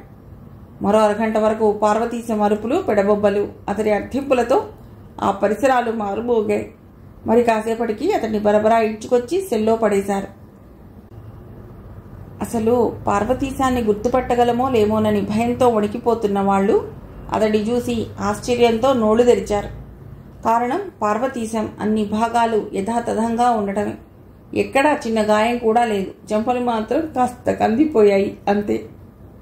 అదృష్టవంతుడి గురు, తేలిగ్గానే బయటపడ్డావు అని అతడిని అభినందిస్తూ రాంప్రసాద్ అతడికి షేక్ హ్యాండ్ ఇద్దామని పట్టుకున్నాడో లేదో అరగంట క్రితం కన్నా ఎక్కువ స్థాయిలో అరవసాగాడు.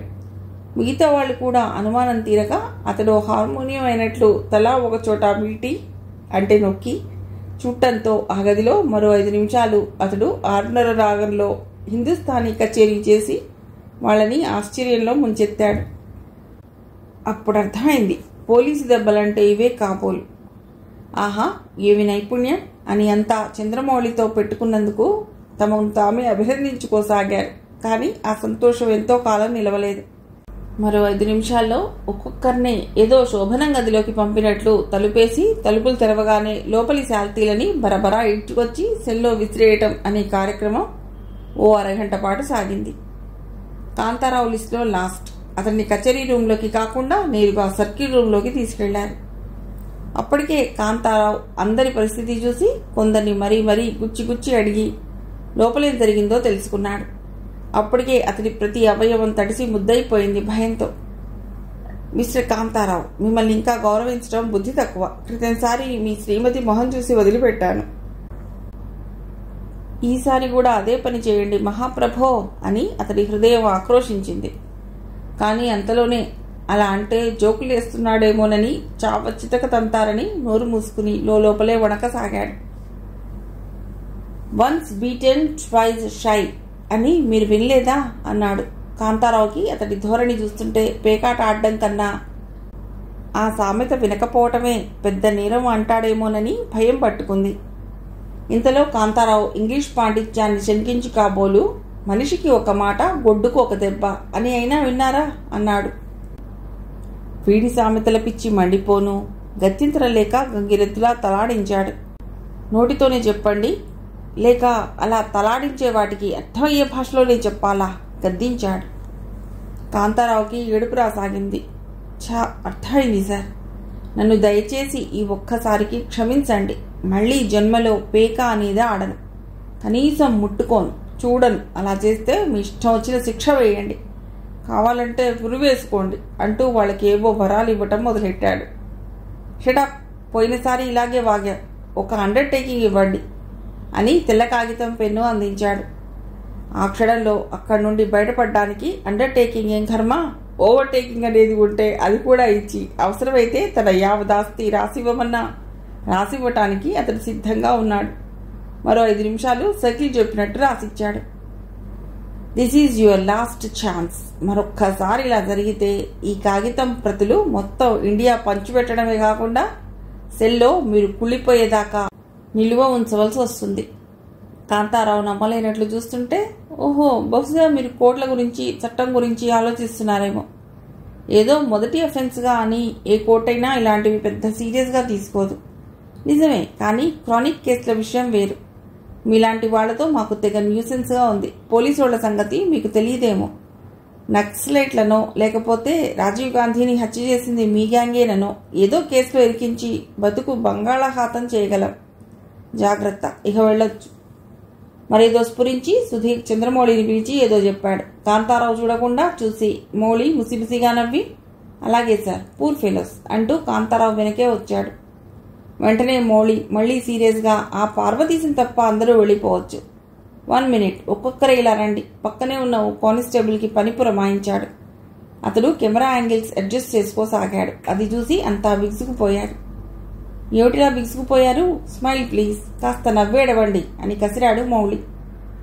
టీవీ అనౌన్సర్స్లా అదో రకంగా నవ్వుతూ నిలబడ్డారంతా. విడివిడిగా గ్రూప్గా ఫోటోలు దిగారు. ఏదో ఎవరెస్ట్ ఎక్కిన పర్వతారోహకుల బృందంలా. సార్, ఇక జన్మలో పేకాట జోలికి పో. కాస్త పరువు గట్రా ఉన్నవాళ్ళం, అలా కేటుగాళ్లలా మా ఫోటోలు అంటూ నాంచాడు వెంకటరెడ్డి. లాభం లేదు జూద పితామహ. సర్కిల్ ఆర్డర్స్, ఈ ఫోటోలు అన్ని స్టేషన్స్కి పంపిస్తాం. చైనా వాళ్ళనైనా నమ్మవచ్చు కానీ మిమ్మల్ని నమ్మలేం. మీరేదైనా చావు తెలివి చూపించి మరేదైనా ఏరియాలో ఆడినా మీరు ఫలానా అని వెంటనే ఆ స్టేషన్ వాళ్ళకి అర్థమవుతుంది. పైగా మా వాళ్ళ నిఘా కూడా మీ మీద ఉంటుంది. ఆ తర్వాత మీ కర్మ. ఓకే, మీరెళ్ళొచ్చు అని గంభీరంగా ఉపన్యాసం ముగించి, రేయ్, ఆ పార్వతీశంగా ఈడ్చుకురండి, టైం అయింది 2వ కోటింగ్కి అని వెళ్ళిపోయాడు మౌళి. కాసేపు పార్వతీశం ఆత్మశాంతికి అంతా మౌనం పాటించి తలొక దిక్కుగా పాక్కుంటూ వెళ్ళిపోయారు. సుధీర్కి ఇచ్చిన మాటకు కట్టుబడి ఉందనే గాని శాంత మనస్సంతా స్టేషన్లోనే ఉన్న భర్త మీదే ఉంది. సాయంత్రం 6 అవుతుండగా నీరసంగా రిక్షా దిగుతున్న భర్తను చూసి సుధీర్ స్ట్రాంగ్ డోస్ ఇచ్చాడనుకుని అప్రయత్నంగా కళ్లల్లో నీళ్లు తిరిగాయి. ఏమిటిదంతా? తను అంతగా కోరి చేసుకున్న మనిషిని ఇంత బాధ పెట్టవలసి వస్తుందని తను ఊహించనే లేదు. ఇకనైనా ఆయన పేకాట జోలికి వెళ్ళకపోతే చాలనుకుంది. కాంతారావు స్నానం చేసి శాంత బలవంతం మీద కాస్త ఎంగిలిపడ్డాడు. అతడింకా షాక్ నుండి తేరుకోలేదు. శాంత కూడా అతడిని ఒంటరిగా వదిలేసింది. రాత్రి పడుకునే సమయంలో అతడు శాంత కళ్ళలోకి చూస్తూ, శాంత, నువ్వు నన్ను ఏమనుకున్నా పర్వాలేదు. నేను పొద్దున అబద్ధం చెప్పాను, మళ్ళీ కార్డ్స్ ఆడాను, అందుకు తగిన శిక్ష అనుభవించాను అన్నాడు పూడుకుపోయిన గొంతుతో. భర్త కళ్లల్లో నీళ్లకి శాంత చెలించిపోయింది.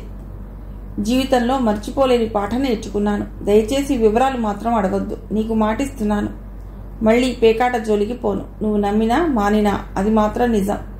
ఇంతకాలం నేను బాధపెట్టినందుకు వీలైతే క్షమించు. ఇహ అతడు ఆపుకోలేక ఆమె గుండెల్లో తలదాచుకున్నాడు. చెమ్మగిలిన కళ్ళు మెరుస్తుండగా అతడి తలని నిమురుతూ ఓదార్చింది. చెట్టంత మగవాడు ఏడవటం శాంతకి ఇబ్బందిగా కానీ ఎబ్బెట్టుగా కానీ అనిపించలేదు. ఆ క్షణంలో ఏడ్చే పసిపిల్లవాణ్ణి తన గుండెలకి హత్తుకుని సముదాయించే మాతృమూర్తిలా ఉందామె. పోలీస్ స్టేషన్లో 2వ అనుభవం కాంతారావుతో సహా అందరిలో చాలా మార్పు తెచ్చింది. పరోక్షంగానైనా తమ అవస్థకి పార్వతీశమే కారణం అనే అభిప్రాయం అందరికీ కలిగింది. పార్వతీశం కూడా వాళ్ల ముందు మరెప్పుడు కొత్త స్టార్ట్, హై స్టేర్ లాంటివి ప్రస్తావన తీసుకురాలేదు. అతడు పేకాట పూర్తిగా మానింది లేనిది మాత్రం తెలియదు. కాంతారావు పార్వతీశాన్ని గడిచిన 10 రోజుల్లో ఓసారి కలిశాడు. అది ఆ రోజు శాంతతో సినిమాకెడితే ఇంటర్వెల్లో పార్వతీశం అతడి ఫ్యామిలీ కూడా కనిపించడంతో ఆశ్చర్యపోయాడు. సినిమా అయిపోయాక అందరూ హోటల్కి వెళ్లారు. శాంత, పరిమళ కలుపుగోలుగా మాట్లాడుకోవడం చూసి కాంతారావు ఆనందించాడు. ఏమో అనుకున్నా కానీ మీ ఫ్రెండ్ పార్వతీశం చాలా సరదాగా మాట్లాడతాడండి. వాళ్ళ ఆవిడ కూడా నాకు బాగా నచ్చింది. అందుకేనన్నమాట మీరు అన్నన్ని గంటలు అలా అతడితో గడిపేది అంది అర్థం చేసుకున్నట్లుగా. కాంతారావుకి మళ్లీ సంతోషం కలిగింది. పరోక్షంగా తనని సమర్థిస్తున్న శాంత మాటలకి. ఆ రాత్రి కాంతారావు చెవిలో శాంత సిగ్గుపడుతూ ఏదో చెప్పింది. దానికి కాంతారావు స్ప్రింగ్లా ఎగిరిపడి, నిజమా, వండర్ఫుల్ అని శాంతని వాటేసుకున్నాడు. అవును, ఇంతవరకు దాచావేం అన్నాడు నిష్ఠురంగా. నాకు నిన్ననే డాక్టర్ చెప్పింది రేపు నా బర్త్డే. ఆ రోజు చెప్పి మిమ్మల్ని సర్ప్రైజ్ చేద్దామనుకున్నాను, కానీ ఆగలేకపోయాను సిగ్గుపడుతూ అంది శాంత. అయితే మన ఇంట్లో త్వరలో ఓ బుల్లి జోకర్ అంటూ నాలుగు ఖర్చుకున్నాడు కాంతారావు. ఏంటా పాడుపోలిక, మీకు ఇంకా పేకాట చాట్యం వదిలినట్లు లేదు కోపంగా అంది శాంత. ఏంటో శాంత, మొదటిసారి తండ్రిని కాబోతున్నాను కదా. అంటే నాకు ఇది రెండోసారనా నిలదీసింది శాంత. అబ్బా అది కాదు, ఆనందంతో నాకు మాటలు సరిగ్గా రావటం లేదు బుర్రగోక్కుంటూ అన్నాడు కాంతారావు. ఇక నుండి మనం పొదుపు మొదలెట్టాలి, మీరు చాలా త్యాగాలు చేయవలసి ఉంటుంది శాంత సాలోచనగా అంది. నేనే ఎందుకు చేయాలి, అసలు నేనేం దుబారా చేస్తున్నానని. ఆ మాటకొస్తే నువ్వే చేయాలి. చీరల ఎగ్జిబిషన్స్ ఎంతవరకు తగ్గిస్తావో చూద్దాంగా. అసలు నేను కొత్త బట్టలు కొనుక్కుని 6 నెలల పైనే అయ్యింది. ఆ పేకాటలో వేలకు వేలు తగలేసే బదులు బట్టలైనా కొనుక్కుండవలసింది. ఎందుకు కాదన్నారు? పేకాట ప్రస్తావన వచ్చేసరికి తేలికుట్టిన దొంగలా ఫీల్ అయ్యాడు కాంతారావు. ఆ రోజు కాంతారావు చాలా ఉత్సాహంగా ఉన్నాడు. సరదాగా ఏమైనా మంచి హోటల్కి వెళ్ళి ఎంజాయ్ చేద్దామని శాంతని తొందర చేశాడు. గుడికెళదాం అంది. కాంతారావు చిత్రంగా చూశాడు. బోనస్ వచ్చింది, సరదాగా సెలబ్రేట్ చేసుకుందాం అంటే గుడికెడదామంటామేం? ఇంకా నయం భగవద్గీత చదువుకుందాం అనలేదు. అయితే అయింది ఖర్చు, పద పద అన్నాడు కాంతారావు మొండిగా. శాంత ఓ నిమిషం ఆలోచించి, సరే నా కోటి కొనుక్కోవాలని ఎప్పటి నుంచో ఉంది అంది ఎటో చూస్తూ. ఏంటి శాంత అది, నీకేం కావాలో చెప్పుకుందా వరాలిచ్చే వేల్పులా ఫీల్ అవుతూ అన్నాడు కాంతారావు. బహుశా మీరు ఒప్పుకోరేమో, ఎందుకులేండి అంది మూతి ముడుచుకొని. ఏమిటి బ్రెయిన్ టీజింగ్ గేమ్, సస్పెన్స్లో చంపక త్వరగా చెప్పు చికాకు అణుచుకుంటూ అన్నాడు కాంతారావు. నాకు రవ్వల గాజులు చేయించుకోవాలని ఎప్పటి నుంచో ఉంది కానీ అని ఆగింది. ఓస్ ఇంతేనా, సుమారు ఎంతవుతాయి అవి? ఊపిరి బిగబట్టాడు. అబ్బే ఎంతోనా, మహా అయితే 10,000 కావచ్చు అంది తేలిగ్గా, తనేదో కోటీశ్వరుడి కూతురు అయినట్లు. కాంతారావు ఊపిరి పీల్చడం మర్చిపోయాడు. మరో క్షణంలో ప్రాణం పోతుందనగా భారంగా నిట్టూర్చి, ఇంత తేలిగ్గా అన్నావు శాంత, బోనస్ మొత్తం బలిపెట్టినా ఇంకా చాలా డబ్బే కావాల్సి వస్తుంది. పోనీ అవి మరోసారి చూడొచ్చు, మరేదైనా మన బడ్జెట్లో వచ్చేది తీసుకోరాదు దీనంగా అన్నాడు. నాకేది అక్కర్లేదు వద్దండి అని మొత్తుకున్నా మీరు బలవంత పెట్టారని నోరు తెరిచి అడిగాను. కాంతారావుకి కూడా గిల్టీగా అనిపించింది. పాపం శాంత లేక లేక అడిగిన కోరికని ఎలాగైనా తీర్చాలనే పట్టుదల పెరిగింది. అవును బ్యాంకులో డబ్బుందిగా అనే ఆలోచన తళుక్కున వెలిసింది. అంతలోనే అది శాంత తండ్రి ఆమె పేరున వేసింది. తన అకౌంట్ ఎప్పుడూ ఓవర్ డ్రాఫ్ట్తోనే నడిచింది. శాంత తన జీవిత భాగస్వామి అయినా ఆమె కోరిక తీర్చడానికి ఆ డబ్బు ముట్టుకో బుద్ధి కాలేదు. మరి ఏం చేయాలా అని సతమతమవుతుండగా శాంత అతని స్థితి అర్థం చేసుకుంది. కావాలనే, పోన్లే బ్యాంకులో డబ్బుందిగా అది డ్రా చేయండి అంది. ఆమె ఊహించినట్లుగానే కాంతారావు, ఛా ఇప్పుడు దాంతో ఏం పని, మరేదో ఏర్పాటు చేయొచ్చులే అన్నాడు చాలా అపనమ్మకంగా. ఇది మరీ బాగుంది, బ్యాంకులో డబ్బు పెట్టుకుని వేరే ఎవరి దగ్గరో మిష్టెత్తుకునే కర్మం పట్టింది అంది ముష్టి అనే మాట ఒత్తి పలుకుతూ. కాంతారావు అహం దెబ్బతింది. పోనీలే ఈ ఒక్కసారికి శాంత డబ్బు వాడుకుందాం అని ఊగిసలాడుతున్న మనస్సు శాంత మాటలకి మూలుగుతూ ముసిగేసుకుంది. అది కాదండి, అసలు మీకు బాకీ పడిన వాళ్ళు ఎంతమంది లేరు? ఒక్కరన్నా మీరు అవసరం అంటే డబ్బు ఇవ్వరా? ఏం ఫ్రెండ్స్, పార్వతీశం ఇవ్వడా? వాళ్ళకైనా అవసరాలు, మనకేమైనా కోట్లు మూలుగుతున్నాయా? రెచ్చగొట్టింది శాంత. కాంతారావు మొహం వాల్ పోస్టర్ అంత అయ్యింది. అసలు తనకి ఈ ఆలోచనే రాలేదు. పార్వతీశం 6,000 పైనే ఇవ్వాలి, ఎప్పటి నుంచో ఇస్తానంటూ వాయిదా వేస్తూ వచ్చాడు. కానీ తన సహజ ధోరణిలో వాడేమైనా అనుకుంటాడేమో ఎలా అని నసిగాడు. భర్త మనసులో రేగుతున్న భావ సంఘర్షణని శాంత పూర్తిగా అర్థం చేసుకుంది. భలే వారే, మీకు మొహమాటం అయితే మీరు అడగొద్దులేండి, నేనే అడుగుతాను. కంగారు పడకండి, అతన్ని కాదు వాళ్ళ ఆవిడ్ని, సరేనా? దారిలో, అది కాదు శాంత, పాపం వాళ్ళ ఆవిడికి ఏం తెలుసు ఈ విషయాలు, అయినా ఆమె ఏం చేస్తుంది అని మళ్ళీ నసిగుడు బేరం మొదలెట్టాడు. అసలుకి భార్యల దగ్గరే ఉంటుంది, మీకేం తెలుసు అని కాంతారావు మొహం మార్చుకోవటం చూసి, ఆహా అలా అందరి విషయంలో కాదనుకోండి, ఏదో మీలా కొందరి మినహాయించి అంది. కాంతారావు ఏదో చాక్లెట్ ఇస్తే చాలని సంకలు గుద్దుకునే చంటి వెదవైనట్లు కాస్త ఊరడింపుగా. వాళ్ళు వెళ్లేసరికి పార్వతీశం ఇంట్లో లేడు. పరిమళ ఇద్దరినీ సాదరంగా ఆహ్వానించింది. వాళ్ళ రెండో పుత్రరత్నంతో ఏవో సొల్లు కబుర్లు కాసేపు మాట్లాడి తర్వాత ఏదో పత్రిక తిరిగేస్తూ ఉండిపోయాడు కాంతారావు. శాంత, పరిమళ వంటింట్లో ఏవో కబుర్లు చెప్పుకుంటూ కనిపించారు. శాంత డబ్బు ప్రస్తావన తెచ్చిందని అస్పష్టంగా వినిపిస్తున్న మాటల్ని బట్టి గ్రహించాడు. ఉన్నట్లుండి ఏదో ఘర్షణ పడుతున్నట్టు వినిపించి కంగారుగా లేచాడు. ఇంతలో పార్వతీశం వచ్చాడు. కాంతారావుని పలకరించబోయి లోపల ఘర్షణకి ఓ క్షణం నిశ్చేష్టుడై గబగబా లోపలికి పరిగెత్తాడు. కాంతారావు అదే పని చేశాడు. భర్తలని చూసి తప్పు అవతలి వాళ్లదే అన్నట్లు ఏడుస్తూ వాళ్ల వైపు వచ్చారిద్దరు. ఎవరండి ఇది? నా ఇంటికి వచ్చి నన్ను, నా భర్తని నీచంగా మాట్లాడుతుందా? ఎంత డబ్బిస్తే మాత్రం అంత డబ్బరా? ఆ ముష్టి డబ్బు ఎవడికి కావాలి? విసిరి అవతల పారేయండి. హిస్టీరియా వచ్చిందానిలా అరుస్తోంది పరిమళ. ఆహా, ఎంత పౌరుషం పొడుచుకొచ్చిందే నీకు? అంత టెక్కు ఉంటే మమ్మల్ని ఎందుకు దేవరించారు? పారేస్తుందట. ఏం దానమిస్తున్నావు అనుకుంటున్నావా? ఏరు తాటి తెప్ప తగిలేసే రకాలు. ఛీ! శాంత పూనకం ఆపాలని విశ్వ ప్రయత్నం చేసి విఫలమయ్యాడు కాంతారావు. అసలే ఇంటికి చిరాగ్గా వచ్చాడేమో పార్వతీశం. కాంతం, ఏమిటి రభస? డబ్బు కావాలని నువ్వే అడగొచ్చుగా, ఇంత డొంక తిరుగుడెందుకు? మీ ఆవిడ్ని కంట్రోల్ చేయలేవా? అసహనంగా అన్నాడు. ఇంతకు మునుపైతే అతడు ఎలా రియాక్ట్ అయ్యేవాడో కానీ పోలీస్ రైడ్ అనుభవాల వల్ల తల బొప్పి కట్టి పార్వతీశం పట్ల కొంత ఉదాసీనత పెంచుకుని ఉండటం వల్ల ఆ రభసకి తను శాంత కారణం అన్నట్టు, తన భార్యదేవి తప్పులేనట్టు మాట్లాడుతున్న పార్వతీశం వైఖరి కాంతారావుకి కోపం తెప్పించింది. ఏం, మీ ఆవిడని నువ్వు కంట్రోల్ చేయలేవా? అయినా మా ఆవిడ అన్న దాంట్లో తప్పే ఉంది. డబ్బు అవసరంగా కావాలి అంది, ఆ మాటకే అంత తగువ పెట్టుకోవాలా? అసలు మా ఇంటికి ఎవడు రమ్మన్నాడు? వచ్చిన వాళ్ళు నేను వచ్చే వరకు ఆగలేరా? తగుదునమ్మా అంటూ మీ ఆవిడ బయలుదేరింది. నువ్వే డైరెక్ట్గా అడగొచ్చుగా, ఈ మధ్యలో ఆడపెత్తనాలేంటి? ఉక్రోషంగా అరిచాడు పార్వతీశం. మాకు ఉబుసుబోక నీ కొంపకేం రాలేదు. నా డబ్బు ఆమె డబ్బు ఒక్కటే. నాకు ఇష్టమైన వాళ్లతో అడిగిస్తాను. అంత నామోషి అయితే తీసుకోకపోతే బాగుండేది. కాంతారావు కూడా విజృంభించాడు.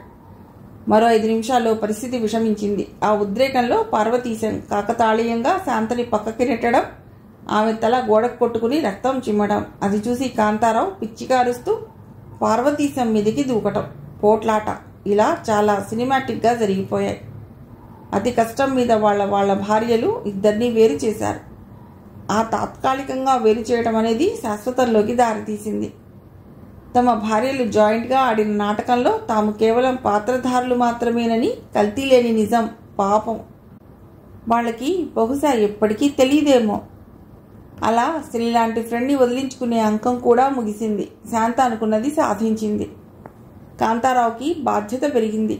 అతడు తండ్రి అయ్యాడు. శాంతకి ఇంత క్రితం మధ్యాహ్నాలు, భర్త ఇంటికి టైంకి రానప్పుడు సాయంకాలాలు ఒంటరితనంతో దుర్భరంగా గడపవలసిన అగత్యం తప్పింది. తన కొడుకు ఆలనా పాలనా ముచ్చట్లతో యుగం ఒక క్షణంలా గడిచిపోతోంది. కథ సమాప్తం.